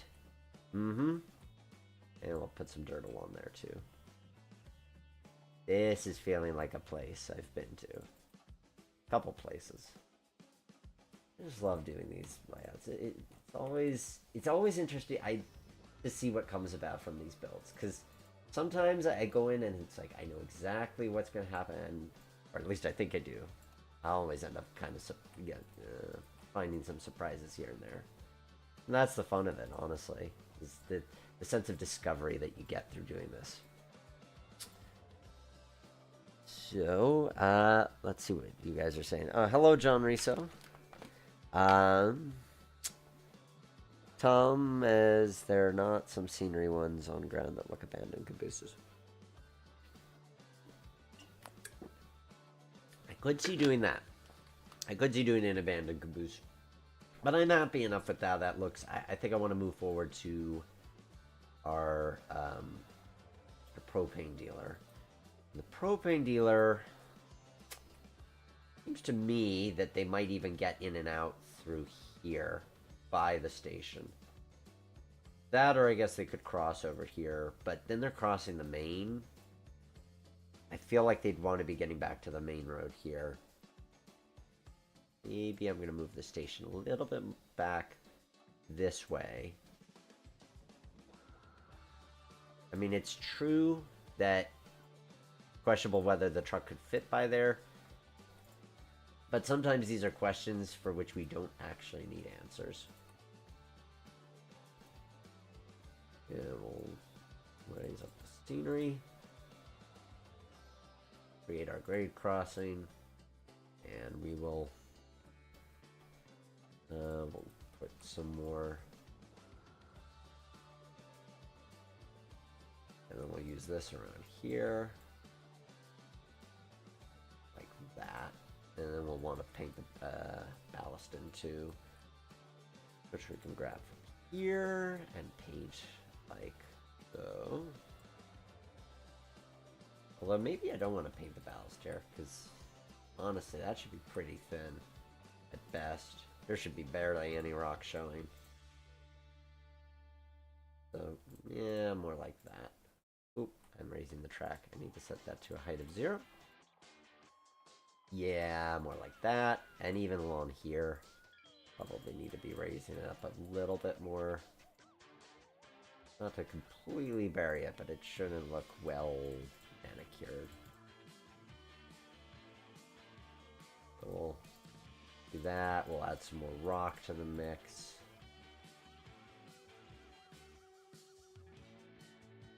And then around here, the ballast can kind of come back into its own. But we'll want to paint the ballast here along the main.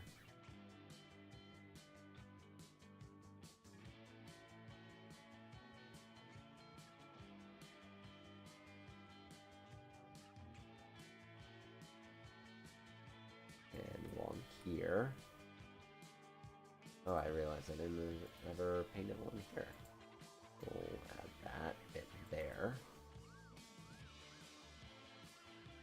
And of course, you could go either way as far as how well manicured the main line is. Maybe you're modeling something like Iowa Interstate that's got really pristine main line. It looks gorgeous. Maybe you're modeling something more akin to a down on its luck 1970s short line, in which case you really don't have much of any rock remaining, if any. A lot of different approaches you can take on that kind of front. And I think I want this. And yeah, we'll put some more. Oh, I forgot I was tilting a road there. I kind of need room for the trucks to get by.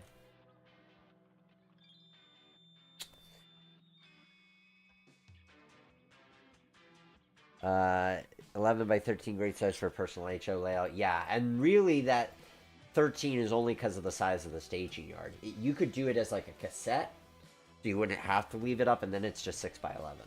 But very reasonable. You could fit that into a number of apartments as well. So, what do I want to do for here? Maybe I want to allude to a town here. Put a corner building of like a downtown. I don't know. Not sure on that front yet. But what do we think of this? Are we happy with how this looks? I think I am. I do. I like how this has come together. And we'll add some more dirt. I like this.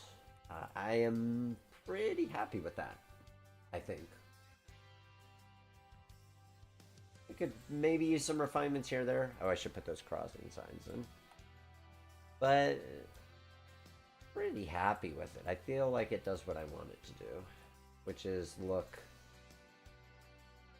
short liney. And we'll put one there, we'll put one there, and raise that up.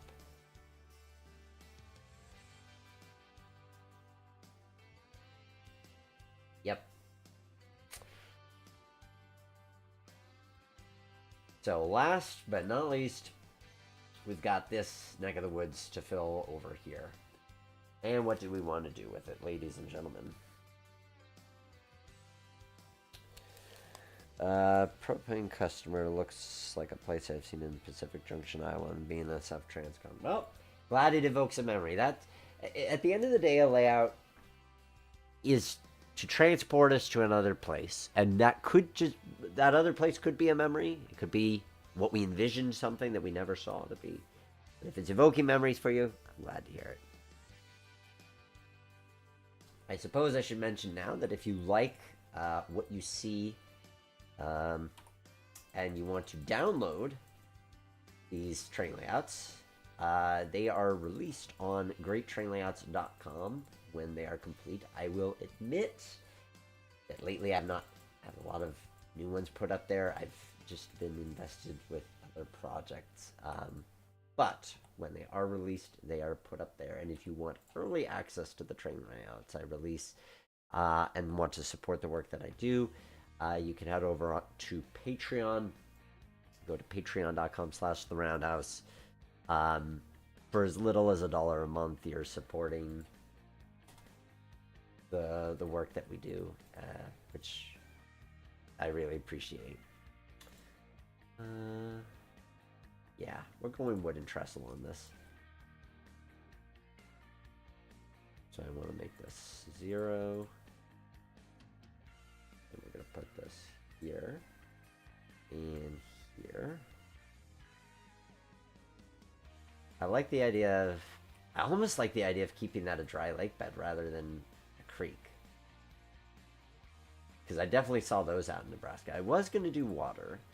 I feel like, I know I put my spline points at weird stages, so that could be awkward. But I also just like how that looks without.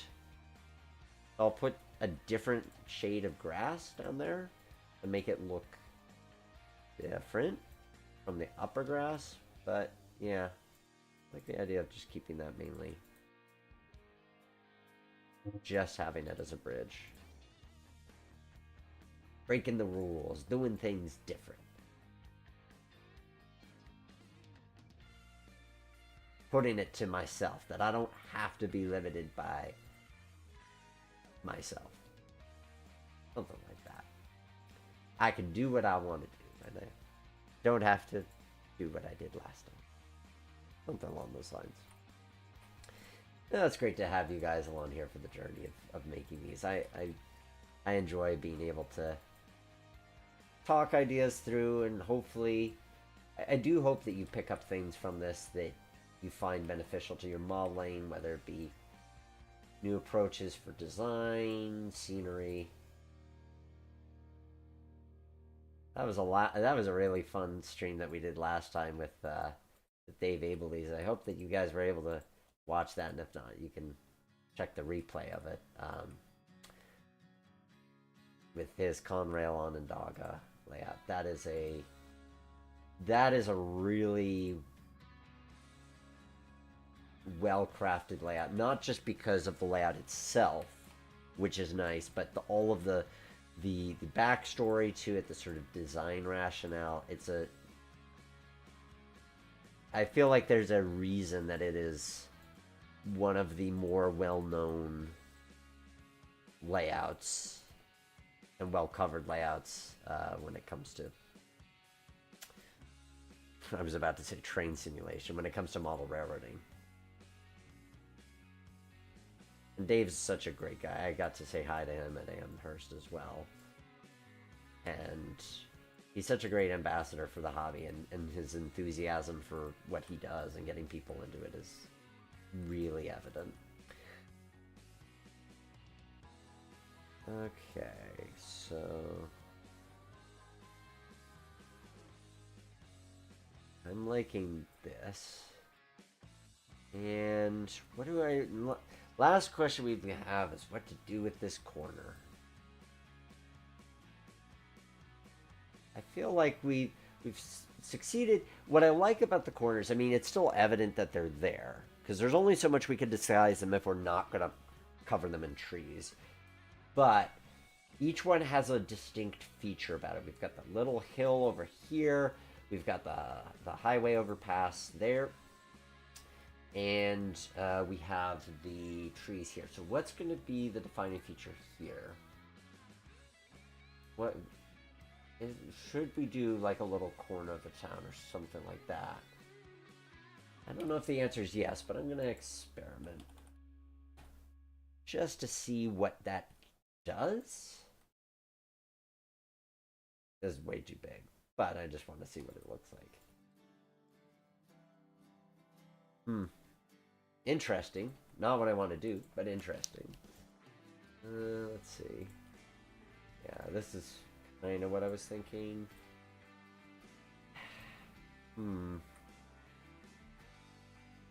Yeah. Maybe... Trying to think of what I would have seen along the Iowa interstate that could apply here. maybe a parking lot, like a parking lot for like a diner or something. So we're alluding to the idea that there's a town over there. What do I have of diners? Probably not too big. So something like this that alludes to this idea that you've got a town that way. And then you'd have the parking here. And then some kind of fencing? Maybe? Or maybe it's just a parking lot. Which allows us to keep the color palette. Like so. But it provides a little bit of variety from just all these industries. I think that's the thing, is I don't want another industrial building. I want something that has a little bit more character to it. And we put some cars there. I'm going to see what I have that's 1970s.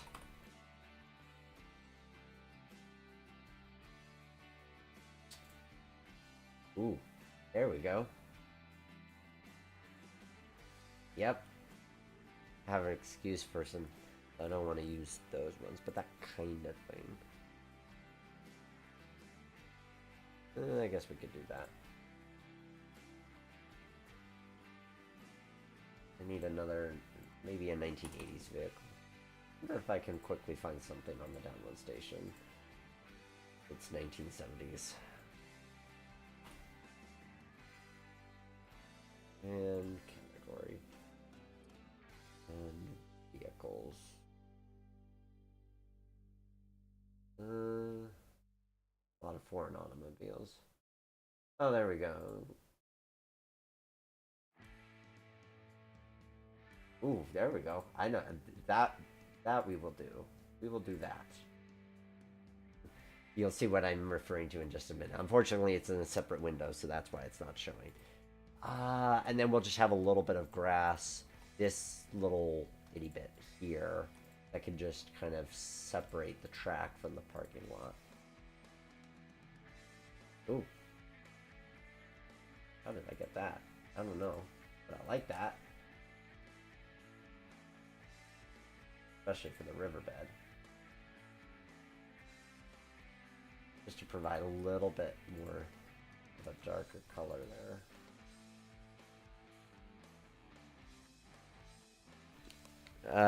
Nick suggested add another trestle to show what used to be a double main, but the track has been ripped out and the bridge deemed too expensive to rip out.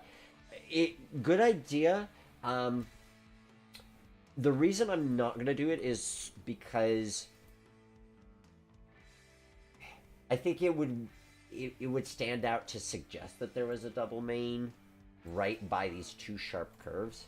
Oh, you guys haven't met my new cat. Everyone, say hello to Tucker.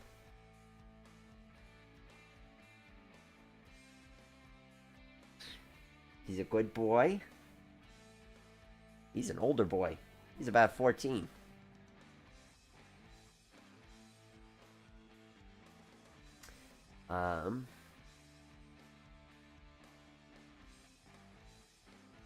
So yes, he loves Tucker. Well, I love Tucker. Maybe you do too. He's a good boy. Anyway, so yes, so to the point of the trestle, it would fit. No reason you couldn't. The reason I'm hesitant to is because I feel like it's just too obvious that you have these curving tracks. I really don't want to draw attention to the contrast between the straight and the curve. I think that'd be. I think it would stand out too much. But oh, and what was the thing that I was adding? It is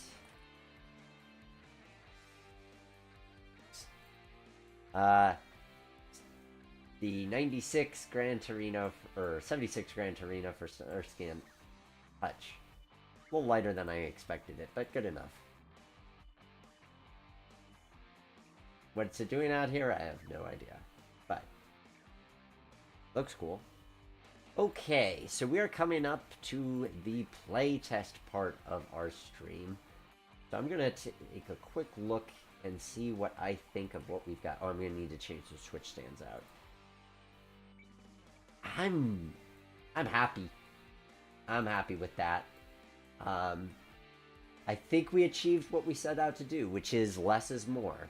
There's not a lot to it, but the advantage to that, it'd be fairly quick to build, it'd be fairly quick to scenic. You don't have anything terribly complicated. Um, I do like it. I do like it a lot. I think it. Oh, I need to add crossing gates for the that paved road. But I do like that. It does make me happy. It does make me happy. I think that there's a good amount. There's the right amount of detail to it. It still feels like you're out kind of in the middle of nowhere in the Midwest, but there's still a sense of scenes to it.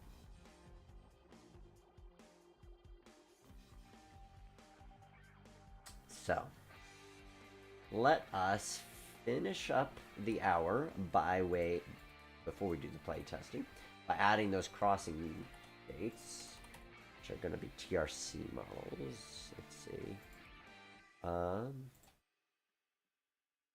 This one.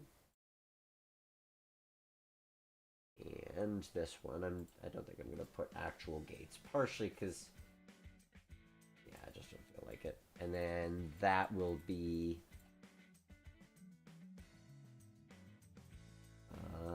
we'll do these ones again for this.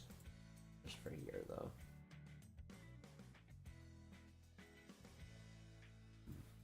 Now I am going to swap out the switch stands.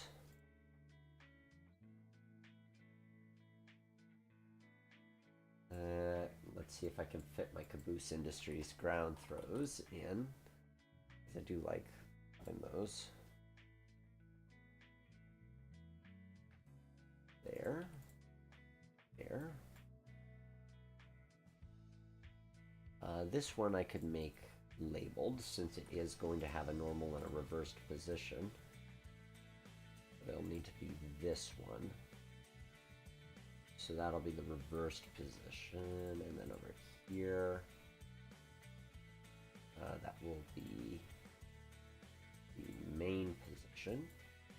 And over here, a lot of different ways we could do. We could do realistic switch stands as well, but I like my Caboose Industries ground throws. I made them myself from an old family recipe. Namely, I took actual ones I had, measured them, and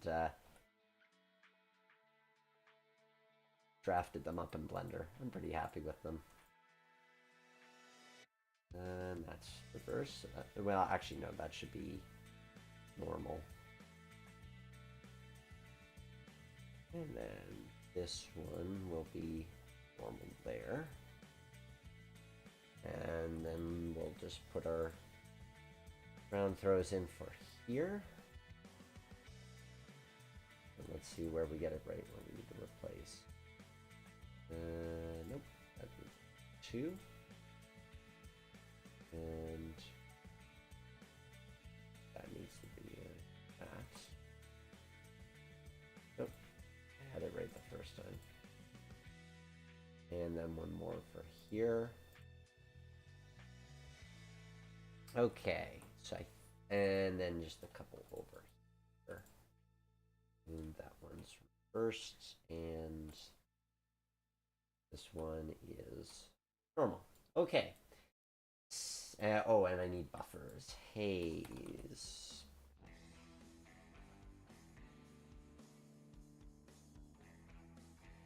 Very rusty ones. Oh, and I need to replace the track because it's all rusty as well. Which maybe isn't a bad thing. Maybe that's okay.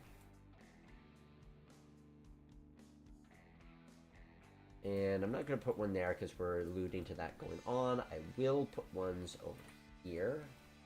Like so. Just in case things get a little too wild and crazy while we do our switching. And then I need to I'm gonna need to make my dig holes. so that we can hide all that ugly terrain.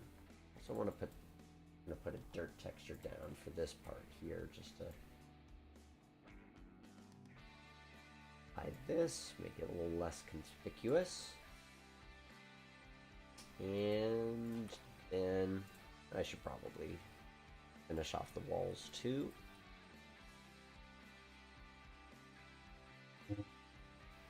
Means I'm going to have to unlock that layer.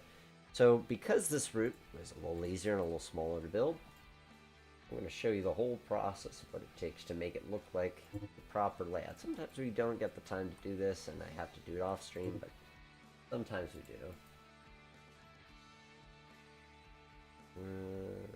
There. I need to make sure, yep, I have the walls layer selected. And I'm building it the right way, which is good. And put it there. And there.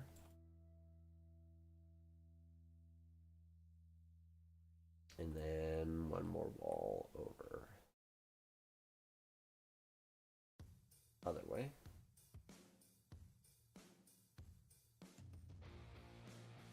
So that when we are in the room, it looks like we are in fact in a room. I'm going to extend the fascia a little bit there. Oh, thank you for the super chats, Lonnie. Good evening. Is that going to be a Milwaukee Road? It could be a number of things, but Milwaukee Road is how we are going to play with it tonight, for sure.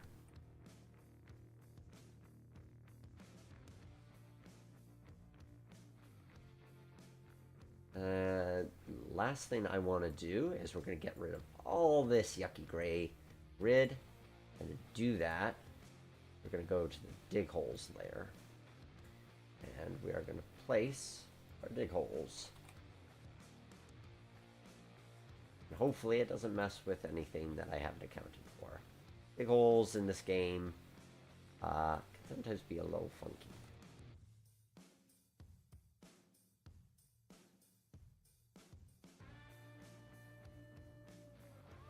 Actually, that's looking okay. I'll have to put a half one in because how I handled the...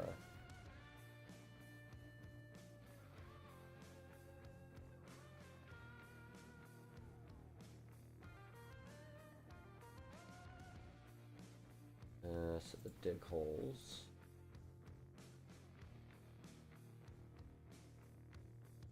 So...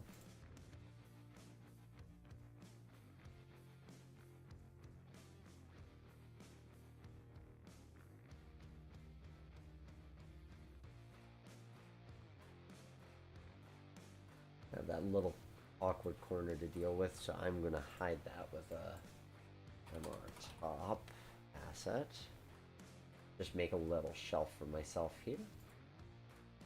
Use it for your switch list or whatever the case might be. And then I have to do the same along this side. This one I might make a shorter shelf, like about yay big.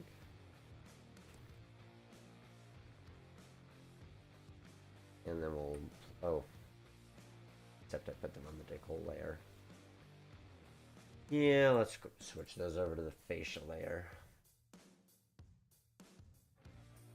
Hey, Runaway Train. You've been watching At the Rail Yard and you have to get your old desktop up and running. Sounds good.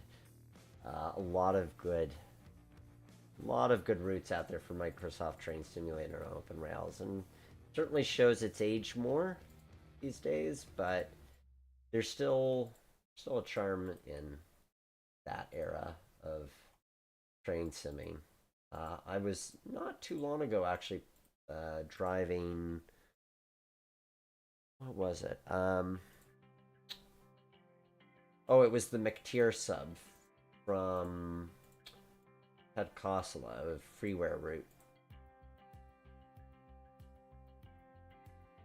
And I enjoyed that. I'm just going to extend the shelf along here, like this. I think that'll be easier.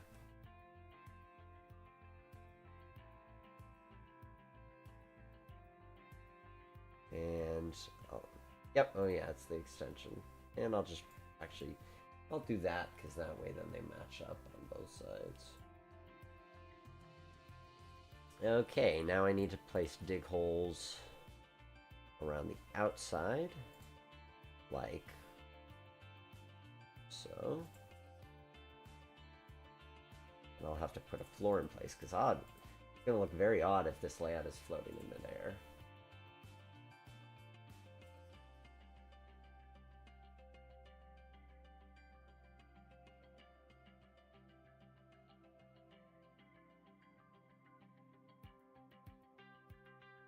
I love all these tricks that people much more clever than myself have figured out with being able to get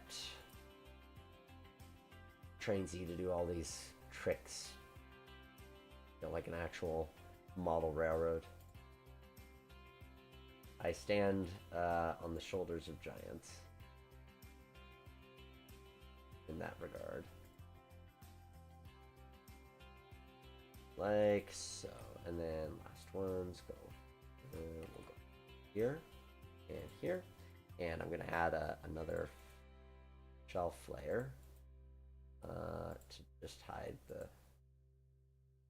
There we go. Or no, I can do that with dig holes. That's right. That could be plus ones, like so.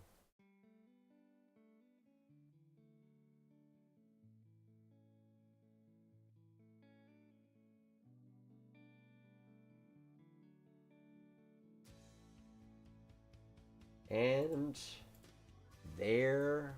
Oh wait, I need to put the floor in. I feel like a hardwood floor.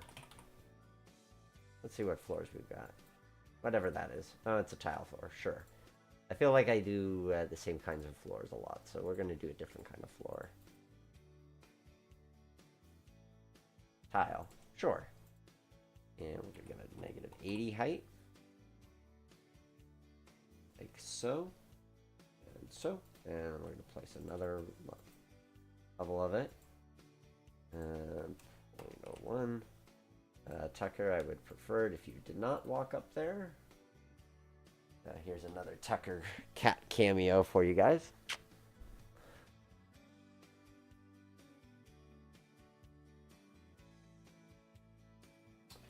And there we have it, ladies and gentlemen. The finished product, which is... Oh, I forgot to lower the heights of those walls. We'll fix that in just a second. But if we ignore that side and look at this, I am really happy with how that turned out. This is pre-visualization. Hopefully at its best. It's pretty good. I'm happy with it. This is the unnamed branch line. Hence why I didn't give this an episode title. Because Eric didn't give me a name for his layout. And I didn't come up with one. So there will be a name forthcoming for this eventually. But for now, it's unnamed Milwaukee Road branch number 87. I like that. That makes me happy. That makes me happy. I feel like it's... I mean, it's tricky with Midwest Plains layouts, especially something like this. Like, if it was around the room where you'd only be looking at one scene, that'd be one thing. It's a bit trickier when you can see the whole thing at once. But I would say that our goal is to make it look cohesive, make it look like it belongs as one, and I think we accomplished that. I am happy with that. And it could be an around the room layout. I mean, maybe you're like this is it. You have a really small room, and this is how you're experiencing the layout. That is entirely possible. So I am going to lower the walls, and then I am going to fire up our motive power and create a session. And we'll put that down there. Down, down, and down. Now it looks like we've got a proper room. And I'm going to save this route, because this is the first time I've saved it all night, and boy would it have sucked if my computer crashed. Oh, Lonnie, thanks for the super chat. Long live the Milwaukee Road route of the Hiawatha. Indeed. Okay. I need my dice.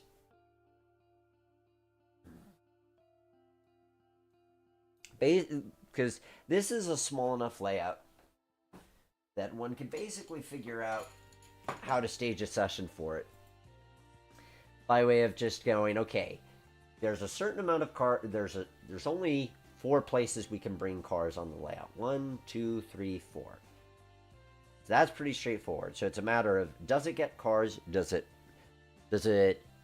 receive cars? Does it take cars out? And how many? So let us start with propane. This feels like an obvious yes. So it's really more a question of how many am I going to bring in. And I need probably need a special type of propane tanker, but we're just going to use, oh, I know what we're going to use. We are going to use this. Not sure if it's the correct type of tanker, but it is a tanker. It looks good enough. We'll have a few of those, and because it has 2 tracks, I feel like this feels like probably the largest customer on the layout. This feels like something that's getting a car every single time. And probably multiple every single time it's going out here. We're going to say 3 cars are coming in, 3 cars are going out. I like that. Nice and simple. That one I didn't even have to roll the dice for. The aggregate business, that feels like, yeah, probably have consistent input output there. So we'll put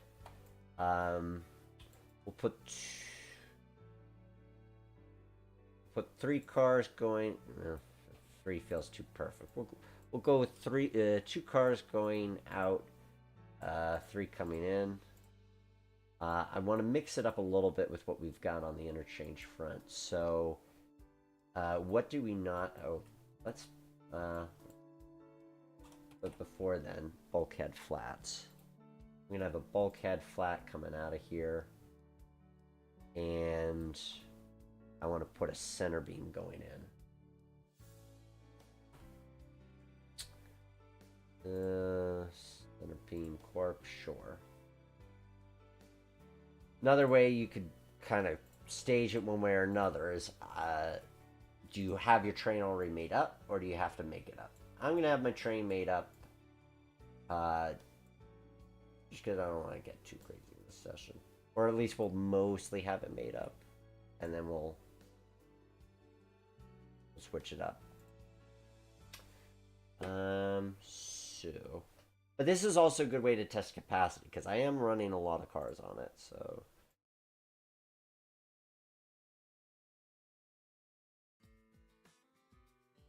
There we are.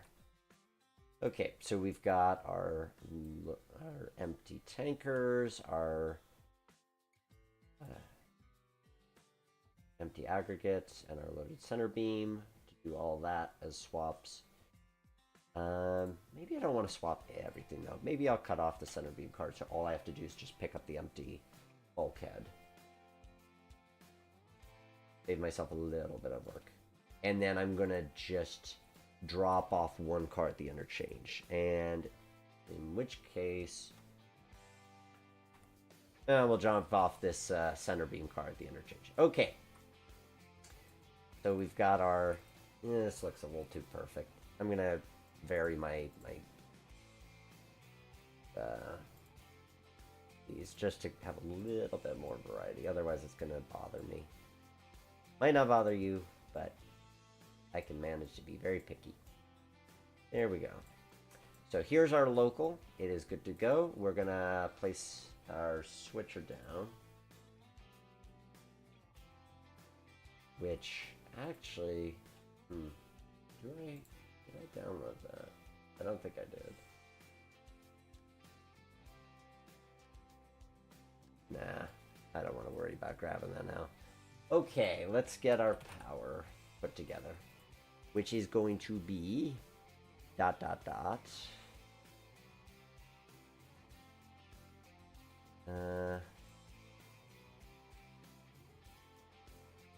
There we go. A nice Milwaukee Road SD40-2. And we've got our cars that we're bringing into the scene. The question is how to run it too. Usually you run around your train at the end of the line. So I'm going to treat this like the end of the line, which means instead of saying, I'm going to pretend that we're not actually going through here the first time. So you have to at least do one lap. Maybe we'll do more than one lap. But we'll at least do one. So, without further ado,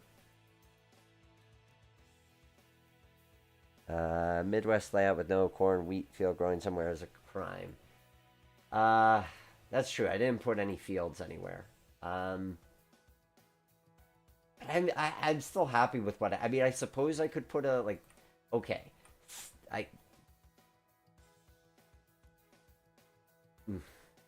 just wanted to get playing. Sorry, guys. But you could put a cornfield there. If you really want your cornfield, it could go right there. But without further ado, let's have some fun.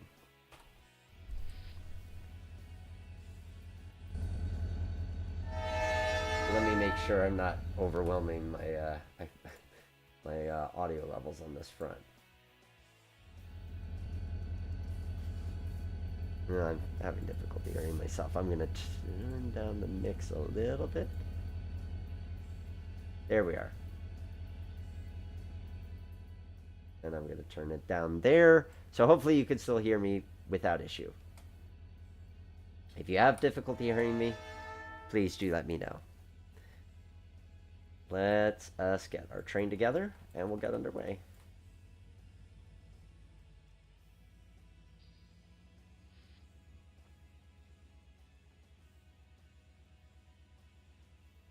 So, admittedly, I don't know if Eric needs a staging yard quite this big. I feel like you could probably reduce a couple tracks and still have enough room because you're not running more than one train on this at a time. You're not going to be able to fit that. So I feel like 3 tracks would probably be enough unless you just want to just have all of your cars out on display. The one thing I will say with doing it like this is if you wanted to, instead of running the branch, if you wanted to switch the yard, so maybe you pretend you're a yard switcher and you've got these cars that have come from different destinations and you just have to sort them, I could see playing it like that. So that's one way. Do I use Raildriver JTrain? I do have one. In fact, it's right here. I just don't have it plugged in. I could plug it in. That'd probably be easier. Let me see if I can do that as a thing.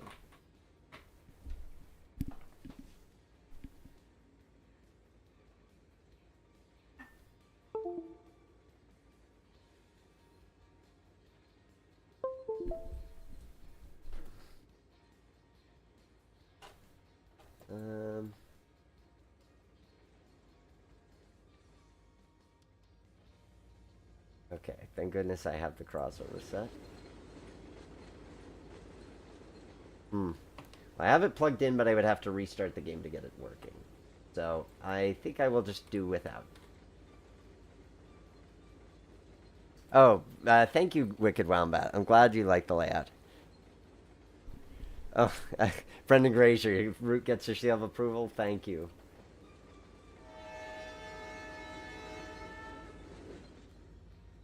Let me make sure my switches are set because I'm good at forgetting that.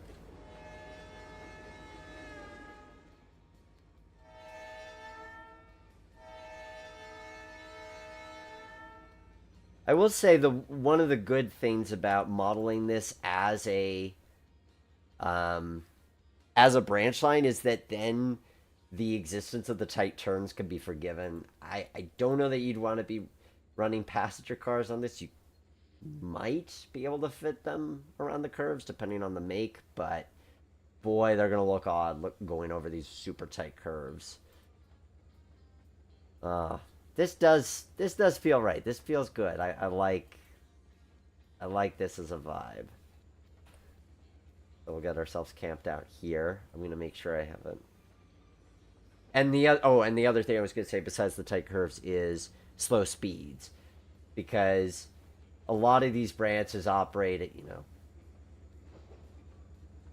10, 10 mile an hour. I mean, I did a job once where the railroad, like the trains operated at 5 miles an hour on average. So, a nice way of extending your operations is just the fact that you can't go that fast. Let me make sure that switch is set. That's the kind of thing I would forget. Yep, that one is set, but I bet that one isn't. And we'll do a second circuit just to do another. Well, no, we'll do a victory lap later. Okay. Oh, but I have to switch this out now, right? I have to think of which way I'm going in the directional running. Okay, so our first switch is going to be picking up this empty bulkhead and swapping out these. Oop, not the car. I wanted a couple. I've got to swap out the covered hoppers, and I need to pick up the bulkhead flat. I can do that. And I have my switches set the right way.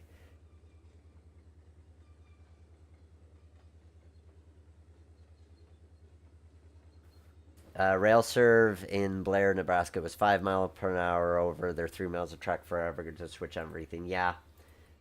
Yeah. I know of a railroad that doubled. So I don't know if you on YouTube you guys have seen the oh, not what I meant to press. The Napoleon Defiance in Western, which was originally known as the Maumee in Western, but if you've searched worst worst track in America or something along those lines on YouTube, and it's got like millions of hits. It's from the late 2000s, and you see this train just dipping in the weeds. So I documented the railroad a few years ago when they were replacing a bunch of the ties and reballasting the track. And so that's in my mind too when I'm thinking of this. That's an interesting railroad. So they were able to double their operating speeds because of the track rehabilitation that they did.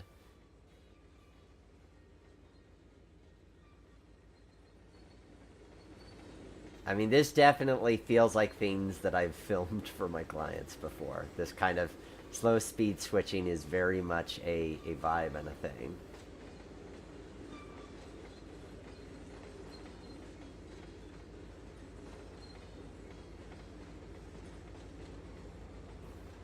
And honestly, as cliched as it is to be like, well, how do you extend your operations? Well, run the train slower. With model railroading, I don't see that as a bad thing.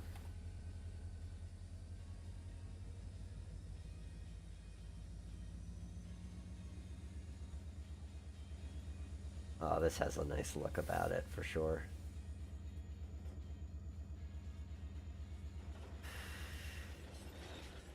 Because if this is your layout, I mean, you could run it really quickly, and maybe you do that. Maybe you want to model a run through train or two, but I feel like there's something to be said for really taking your time, especially if you go to town with the details on a thing like this, because there may not be a ton of details to be had if you're doing a lot of these sort of grassy plains areas, but there's still subtlety of detail that you could capture.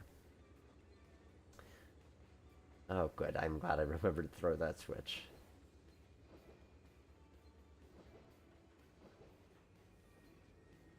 So, this is a fun little layout. And again, it's a design that you could fit into a. It'd be very easy to fit into a lot of spaces. If you took it down to N scale, my goodness. At that point, it's 3 by 6.5, 5.5, 3 by 5.5 feet. I mean, that's smaller than a 4 by 8. At that point, you're probably not having an island in the center. You'd want to have a scenic divider and operate it from the outside, but it's a way to do it. So we're dropping off these two empties. Then I'm going to grab the Dropping off these two empties, putting the three loads in there, dropping two loads, three empties, bulkhead. Yep, that's what we're doing.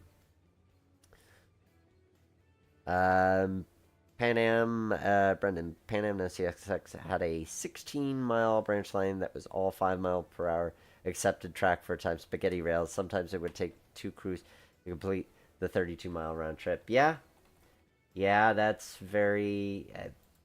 I feel like there's a side of railroading that unless you know of these branches, you don't get to see either because they're just in obscure places or more likely the frequency of trains is so little that you really have to be at the right place at the right time. Like you'd probably go there and see the power sitting in the yard, but your likelihood of actually catching a train on the line is lower.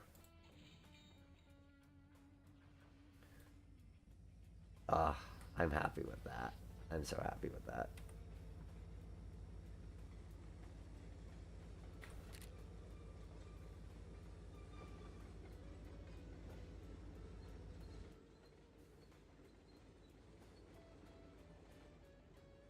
So hopefully Eric likes it when I deliver it to him, but I'm pleased with this.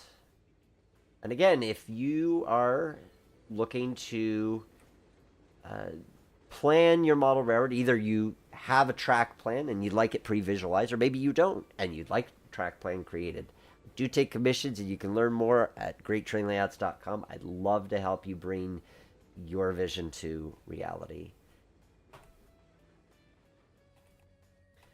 Because model railroading, so often we get locked in ideals of perfection and I could do this plan, but then I would have to do that, and I don't know if I want to do this. And to be able to see what the finished product could look like and to start pursuing that, that's my goal for you.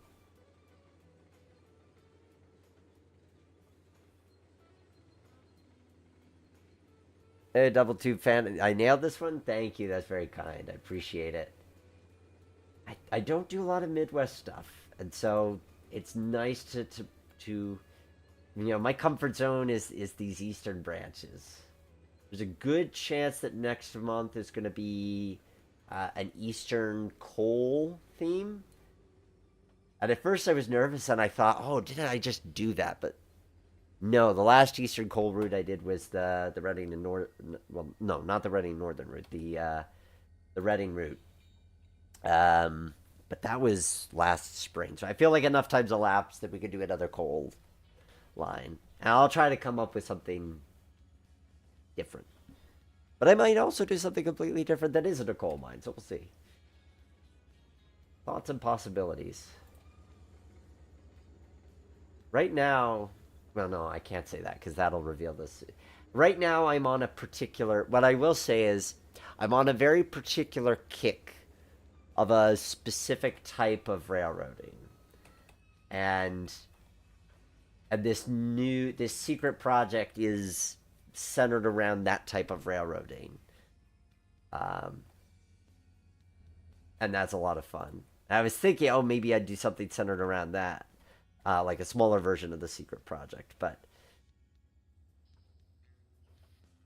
um, but then it'd be too tempting to just say what the secret project is. All right, coming in here by the warehouse.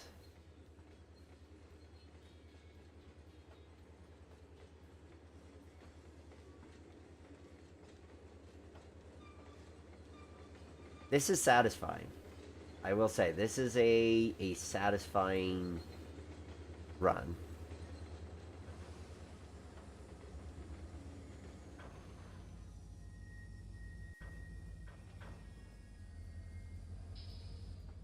And I hadn't even really thought about the switching potential of this until I saw it, and then it's like, oh yeah, if you wanted to do something that's different from going out on the line, and I suppose you could, now that I'm seeing this play out, if you sent the road train out, you could have two people run the layout by having one person switching the road and one person switching the yard because they are separated conveniently. So that means you've got this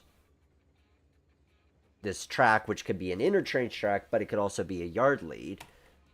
So that way, whatever's going on here and whatever's going on here are two completely different things.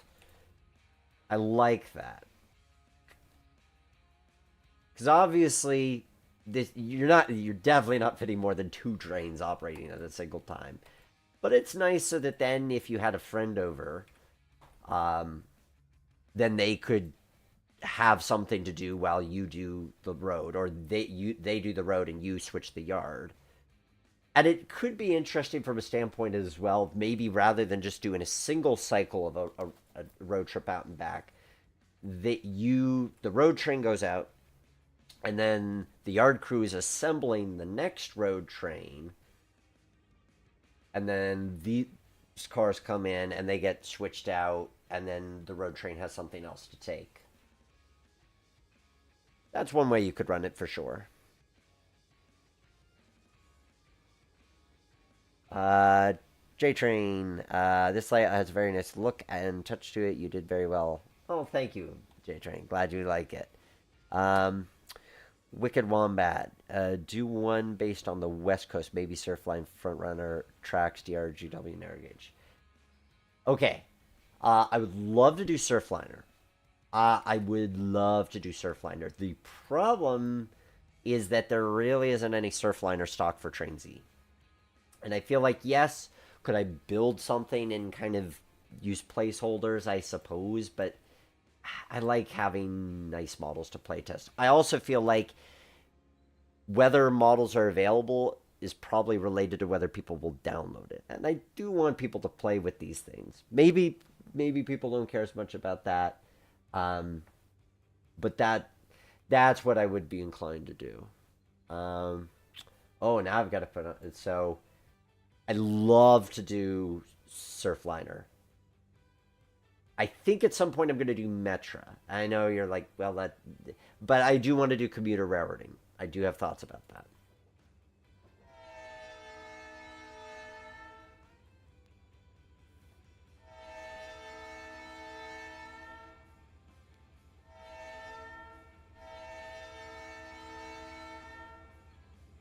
Oh, this is going to be a good image right here. Now I turned my headlight off. Okay, now I gotta think. I'll answer the DRGW narrow gauge in a moment, but I think there's a possibility of that. Um, okay, so I need to run around these cars to be able to switch them and then turn on the whole train. Okay. And I also need to be able to tuck those out of the way. All right. I can do that. I know what I need to do. I just need to be... But the good news is that our train fits in the runaround, ergo it is about as long as you'd want to make it. You would not want it to be much longer than this. Because you do need to be able to run... Well, let's put it this way.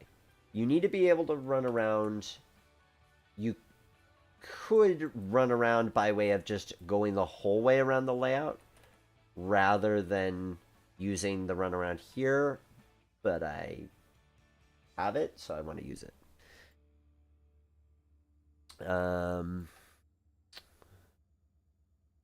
Let's see. DRGW narrow gauge. At some point, yes, we did do a narrow gauge line last year, the Overland route. Uh, which was kind of an ON30 type deal. I'm sure at some point. Oh wait, do I want to just go in and grab those and get out? Because then I'll save myself having to go in with all those tank cars. Then I would.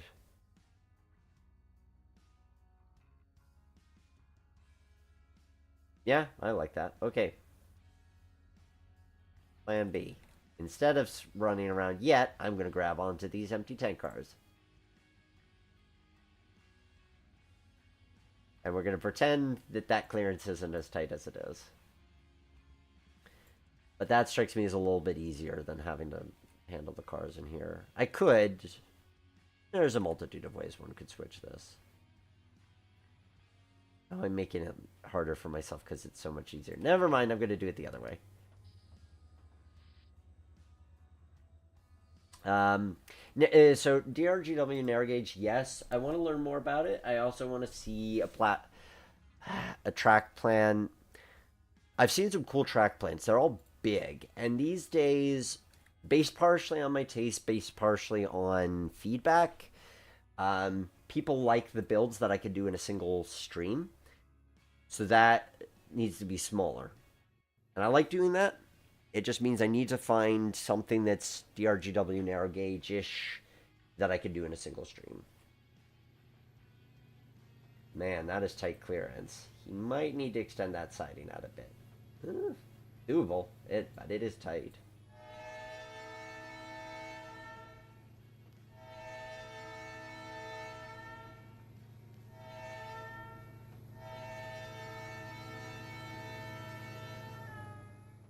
DRGW is now a land leasing company. Interesting. Did not know that. Ooh, I don't want to get it stopped there. Arguably, this SD40-2 is a little bit overkill for this branch, but not by much. It's feasible. It's out in Nebraska, and the short line out there, the Nebraska, Kansas, Colorado Railroad. They have SD40 road power. Need Omnitrax operation. So we are going to take the non-tankers, move them over there, do our switcheroony with the tankers, and then get the cars back, and then we're good to head out of town. And then all we'll have to do is drop off the center beam. Not a bad amount of play value. And that's why I opened this with the whole less is more. Because sometimes the temptation is have all these... Oop, wrong way. To fill a space like this with as much track and as many sidings. But you don't always need that for satisfying operations, and especially if you want your scenes to breathe, if you want to feel like, especially with something like this, we didn't do a ton of extra circuits, but maybe you'd want to be able to run the train a few times around to really give that sense of having traveled a bit. And it's easier to do that when you have these scenes that are just kind of empty, like this or this, that aren't linked to details. That's my take on it anyway.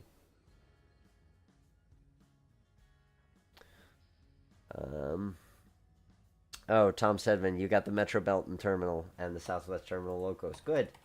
The Metro Belton Terminal, that was a fun build last year. I've been to so many industrial parks. There's this common aesthetic, and that plan really lent itself to the sort of industrial park theme. That was a fun one. I liked how DRGW got UP Challengers on lease in the war. Some of the best of Steam at the time. They said, nah, we like the 2882s instead. Yeah, I guess to each their own. My favorite Challengers are the Delaware and Hudson ones. If you've never seen photos of them, look them up. They got these European-style recessed headlights. They're funky-looking things. I love them. D&H Steam, some people are like, oh, it's cursed. It's terrible. It's ugly. Bleh. I love D&H Steam.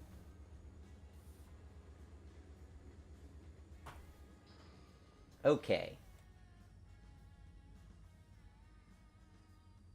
You know, I'm realizing that we could really do that drop of the pulpwood card. It doesn't have to be right away. It could be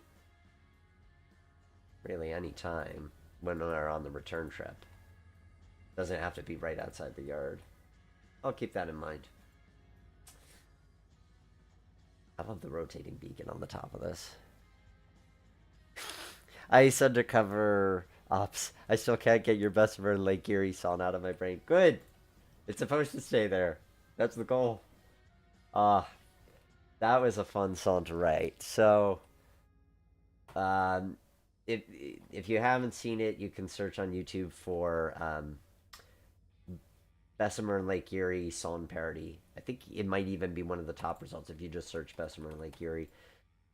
It 2017. I was working, no, 2016, but I didn't release it, I think, till 2017. But 2016, I was working a job that involved a lot of driving, and was out on this job and or driving to this job that I had to go like 2 days in a row, a couple hours out, and over the course of those two drives, I wrote most of the lyrics of that song.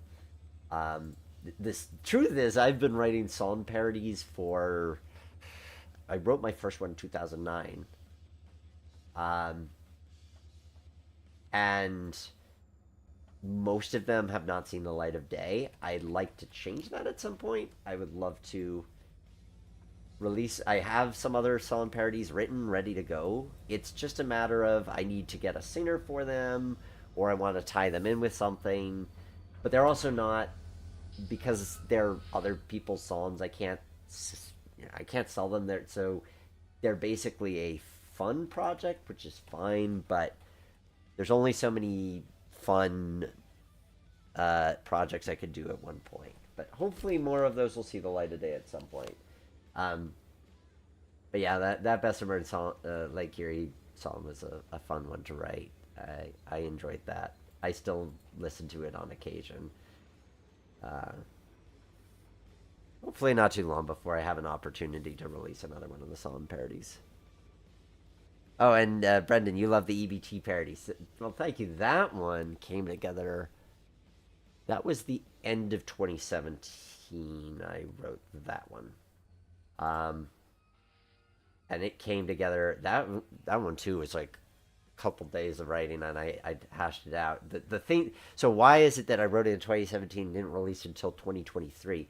Because I had the idea for the animated video, and so I would work on it some. Then I'd get tired of working on it, because spoiler alert, animated videos are hard. That animation took a lot of time. Um, and so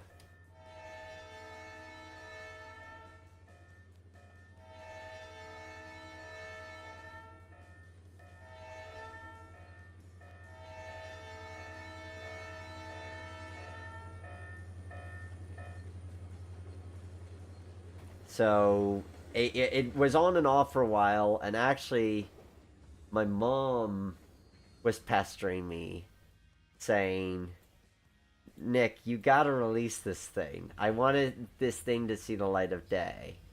And so I finally made a priority of it in 2023 and got it done. But what I'm realizing is our tail track isn't long enough for all those tankers. So we're gonna have to shove them in here, pull them here, and then respot them.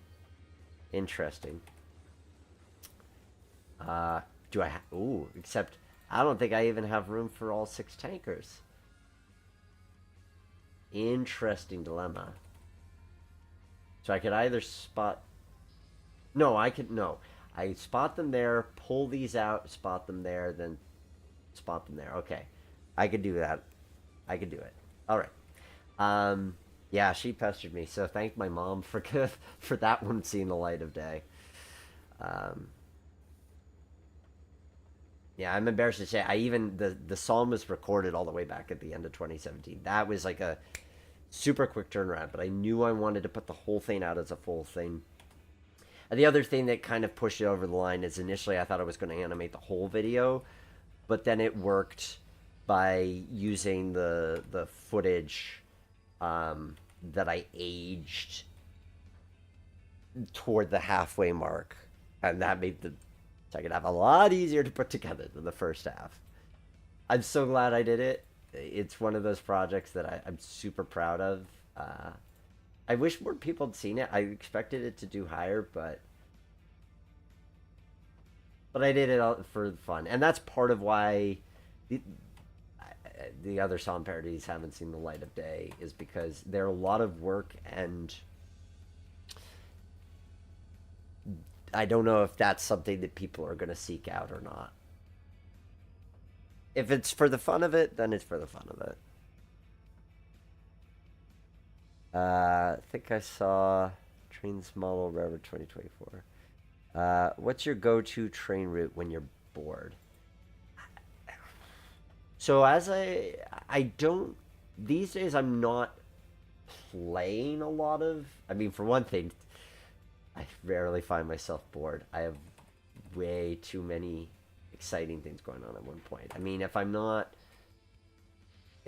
model railroading, if I'm not, well, I should say, if I'm not train simming, like building a layout, which is right now a lot of what I'm doing in my free time is working on the secret project, then I'm model railroading, and I've got two model railroads that I'm working on at the moment. And if I'm not doing that, I'm practicing accordion. And if I'm not doing that, I just recently started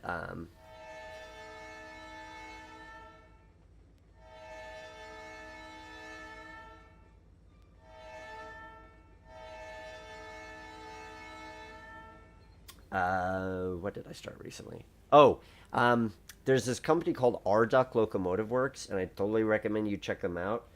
That makes these wooden puzzle kits that turn into full size locomotives. They do uh, really, really good stuff. Oh, interesting. I can't clear the switch with 3 cars I have. I'm gonna cheat. Because technically I've cleared that switch. Whether or not the game acknowledges as much is a different matter.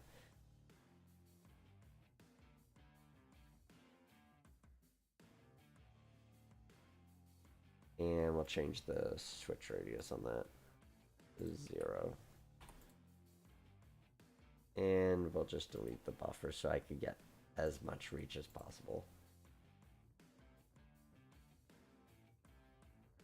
Okay. Because I got to be able to get by that switch.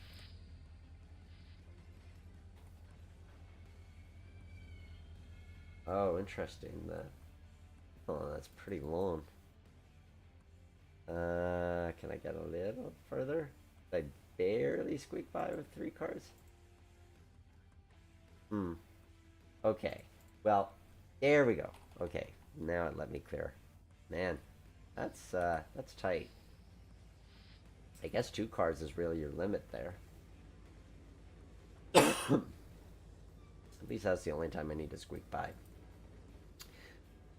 So Arduck, they make these kits that are based on prototype locomotives and freight cars from the U.S. and the U.K.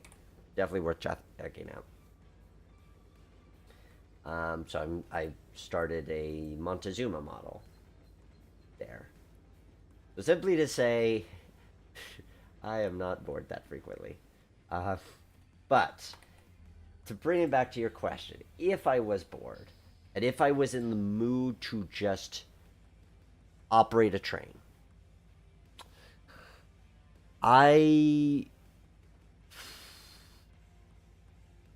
well, in Train Z, I really like the Virginian. So we streamed that last year. The play of that, because I built that off stream. That is one of my favorite model track plans of all time. I think it's brilliant. It runs amazingly well. I love that layout. I've probably spent the most time in playing with a layout off stream is that one. I love that layout so much. And if I was not in Train Z, I like Railroader a ton. But if I back in the old MSTS days, I love Donner Pass. I was playing with Donner Pass not too long ago, actually. That's a fun. Oh, because I went to see the real Donner Pass, with Big Boy going over it, this summer, so that got me kind of in a Donner Pass mood. So yes, Donner 3D Train Stuff's Donner Pass for Microsoft Train Simulator, which does work in Open Rails. is high ranking. Hope that answers your question. I'm a man who loves many things.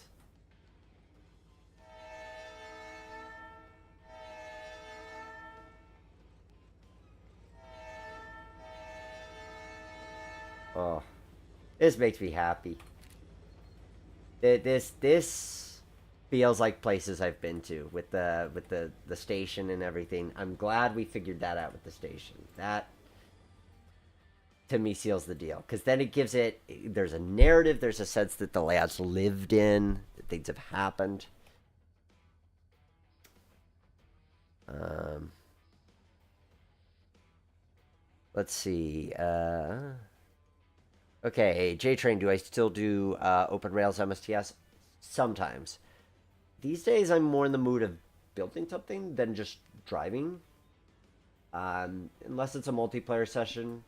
But once in a while, I'll be in the mood. I did play McCheersub earlier this year. Um, Darn 5 not on DLS have to work out which of approach medium and the rock assets they are. Oh, for the Metro Belt, I thought I linked all of them in. I mean, if you need to, send me an email with what dependencies you're missing, and that way I can make sure to include them. But make sure you've downloaded because I usually try to be good about either packaging dependencies that aren't on the DLS or linking to them. So double check my documentation on the Metro Belton terminal.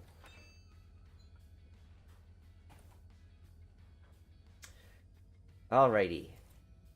Man, and this is the thing with switching, and this is true in real life as it is in prototype model railroading. A simple switch can take a lot of time. I mean, you look at this layout and you're like, this is not a complex layout, and yet we're coming up on 40 minutes.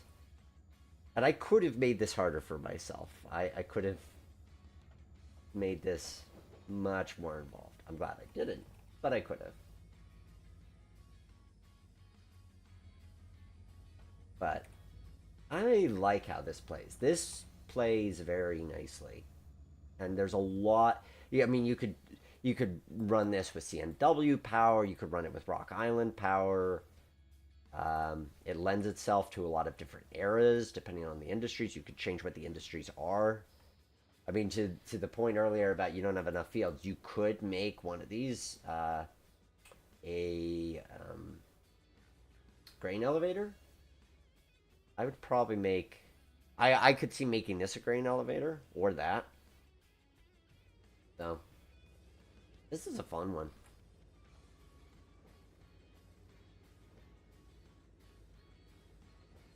MSTSOR is good for driving. That was pretty much it. I mean, it's really good for driving. I'll say with Open Rails,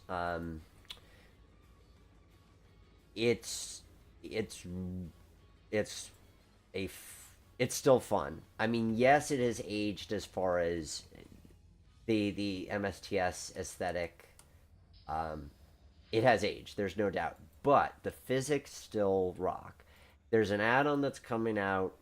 I won't say when, but there's a guy who's working on the Bridgeton and Saco River. It's a main narrow gauge 2-foot railroad, and he is finishing. Well, I shouldn't say finishing. He's working on it. Main 2-foot trains with vacuum brakes. Uh, it is going to be so much fun. I've done some testing of the vacuum brakes and the gravity switching.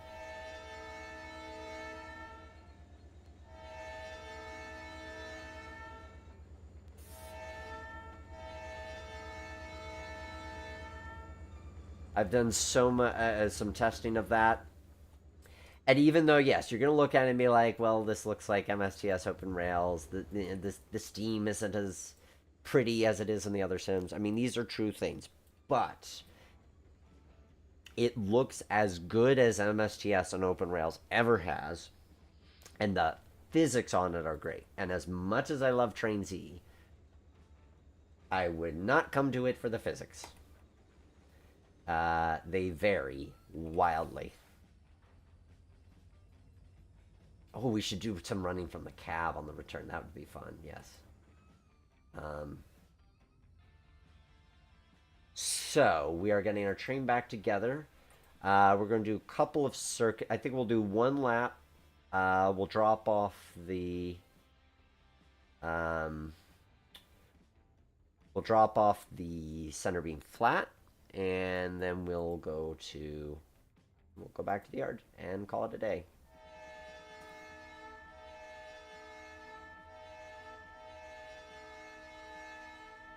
But yes, hopefully that Bridgeton Saco River is a it's going to be freeware. It'll be available on trainsim.com. Hopefully, it comes out this year. There's a chance that if it does, I might be reviewing it on At the Rail Yard. Might. Um. So yes, lots of there's still reasons to go back to open rails. Some really good. There's still some good stuff being developed there. I mean, the Shasta route, which I reviewed a year plus ago, that's a fun. I that one I enjoyed a lot. I drove every single activity end to end. It was it was fun. And let me make sure I set my switches because knowing me, I did not. Yep, they're all set. Woohoo!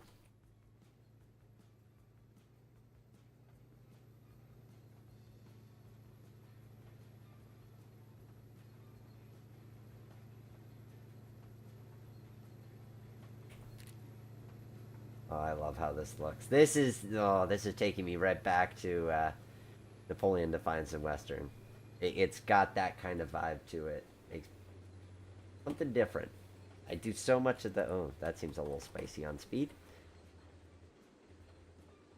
There we go. But yes. Oh, that takes me back.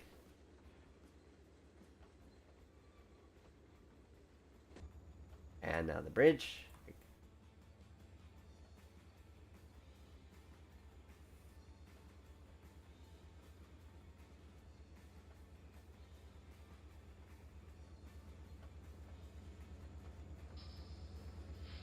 We'll get a shot like so.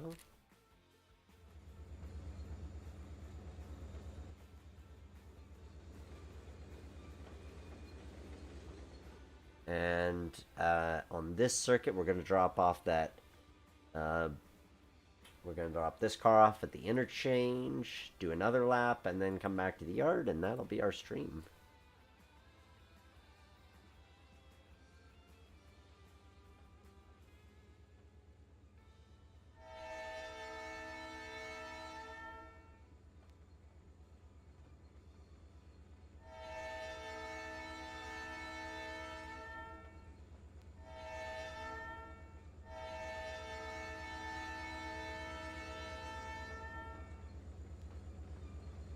Oh, right, we were going to run it from the cab. We'll do that on the next circuit.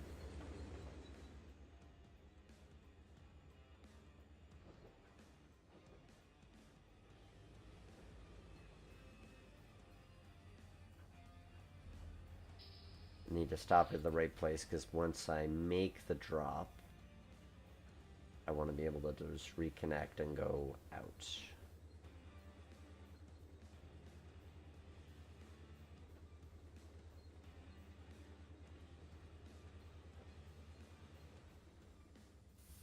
There's a new sand patch coming. For which sim? Oh, I think, isn't Train Simulations working on sand patch for open rails? That sounds right. That should be interesting when that comes out. That'll be a good one.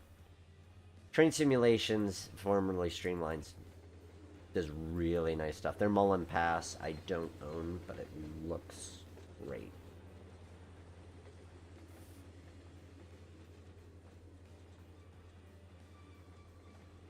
I like this separate ability to switch the yard and switch the and run the road. So with the engine terminal that I'm building, if you watch the stream, which was I think exactly a year ago, I think that was January 24 we did that. I was kind of torn with what design to do, and so I built a couple. And what I've ended up building is it has a 3-stall roundhouse. It has 2 servicing tracks for underneath the coal tipple and water spouts and that kind of stuff. And then there's it connects to a main line which connects to a 3-track yard. And the way it's set up is that you could do switching on the yard, or you could do switching the yard while also hustling power. So there's a little bit of an ability to for 2 crews to move stuff around. Not tons. It's an engine terminal, and that's it. But well, engine terminal with a small yard. But it's something. Oh, wait. Okay, that doesn't count. That derail wasn't actually supposed to. I had the derail set the wrong way. Ignore that. You saw nothing. That was a perfectly flawless drop. That derail was not set.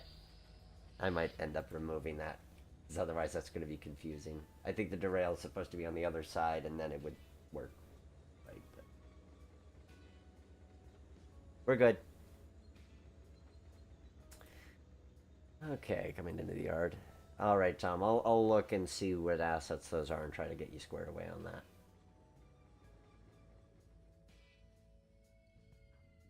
So I saw the request earlier for the doing a Surfliner layout, DRGW. Anything else that folks would be interested in seeing me cover as a train layout in the future, whether it's a design that you've seen or a particular railroad.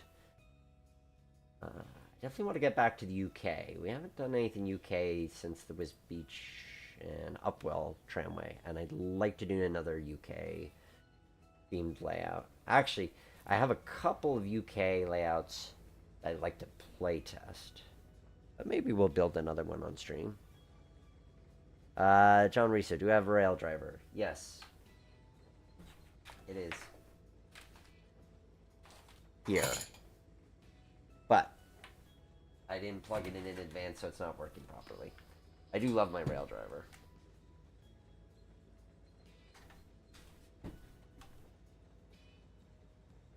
And I do. It is the kind of thing where if you do a fair amount of simming, you owe it to yourself to get one. Even if you do Steam, the advantage of having the controls, being able to see like where did you set your brake, and you can see this stuff without having to look at a heads-up display or without having to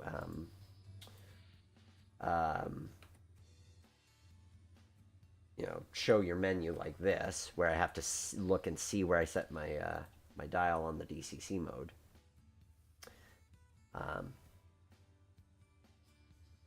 I'm a huge fan of that. Okay, and now we're getting underway, and I'm fast forwarding because diesels get stuck in curves in this game for reasons I do not understand. We're gonna do 1 lap, and then we're gonna bring it back into the yard, and we're gonna call it a night. Oh, we're gonna ride in the cab this time.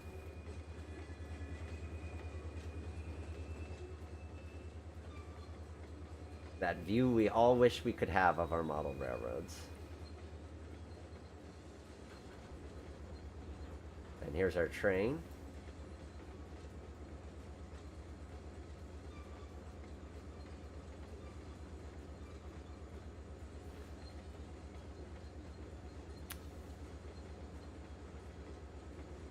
How long have I had the rail driver? Oh man. I mean, that's another thing. It lasts forever. This one was a gift in 2007, a Christmas gift in 2007, so it's nearly 20 years old. And it still works fine. I have no issues with it. So, yes. Treat it right and we'll treat you right. Coal and Steel Railroad would be interesting one is the Everett Railroad. Would be. There's not really any rolling stock for the Everett. Um, and I do like to choose projects in part based on what is available. I need to jump ahead and make sure I set the switch. Okay. Oh, this is nice. This station really became a centerpiece of the layout in a way that I wasn't expecting it to, but feels wholly appropriate for it.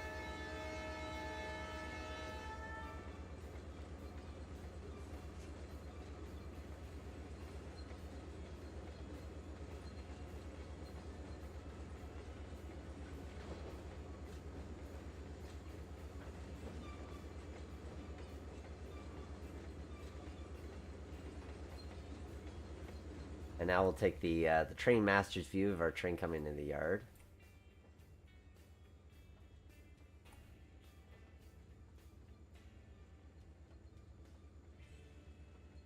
So the only thing that I might suggest Eric change, if he was so inclined, is it seems to me that right now, with the way that his yard is set up, all of the tracks are dead ends, and none of them have runarounds. Meaning, you can't bring a train in, uncouple, and run around. So I would suggest that he put a switch here, so that then you could uncouple the engine, run it by your cars, and now you've been able to run around your train. That I would recommend changing. But everything else I think works fine for what it is.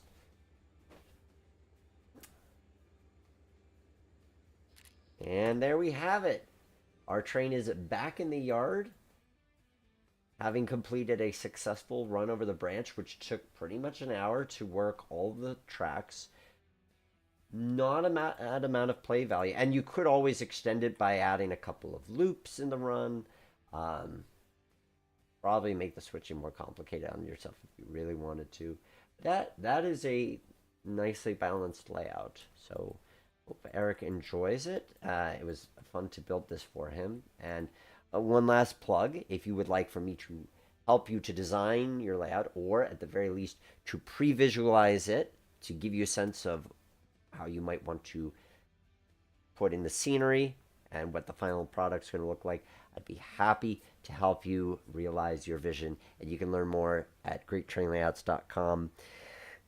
PRR Coal Branch as a future project, Coal and Steel. Yes. Yeah, probably at some point. I love coal branches, and they are good model subjects.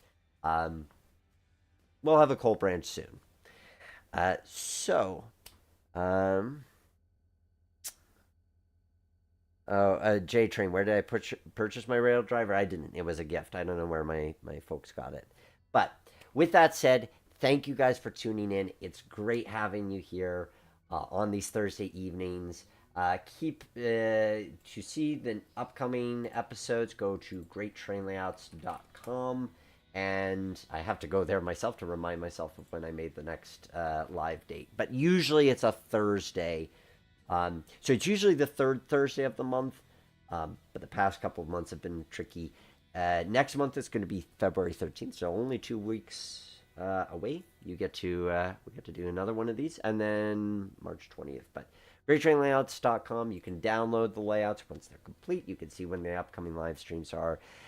Guys, it is so much fun to have you here and work these through with you and have some great conversation along the way. Hopefully you learned something.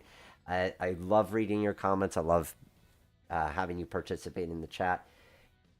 You're a lot of fun to have along for the ride. Thank you for tuning in. Have a good night.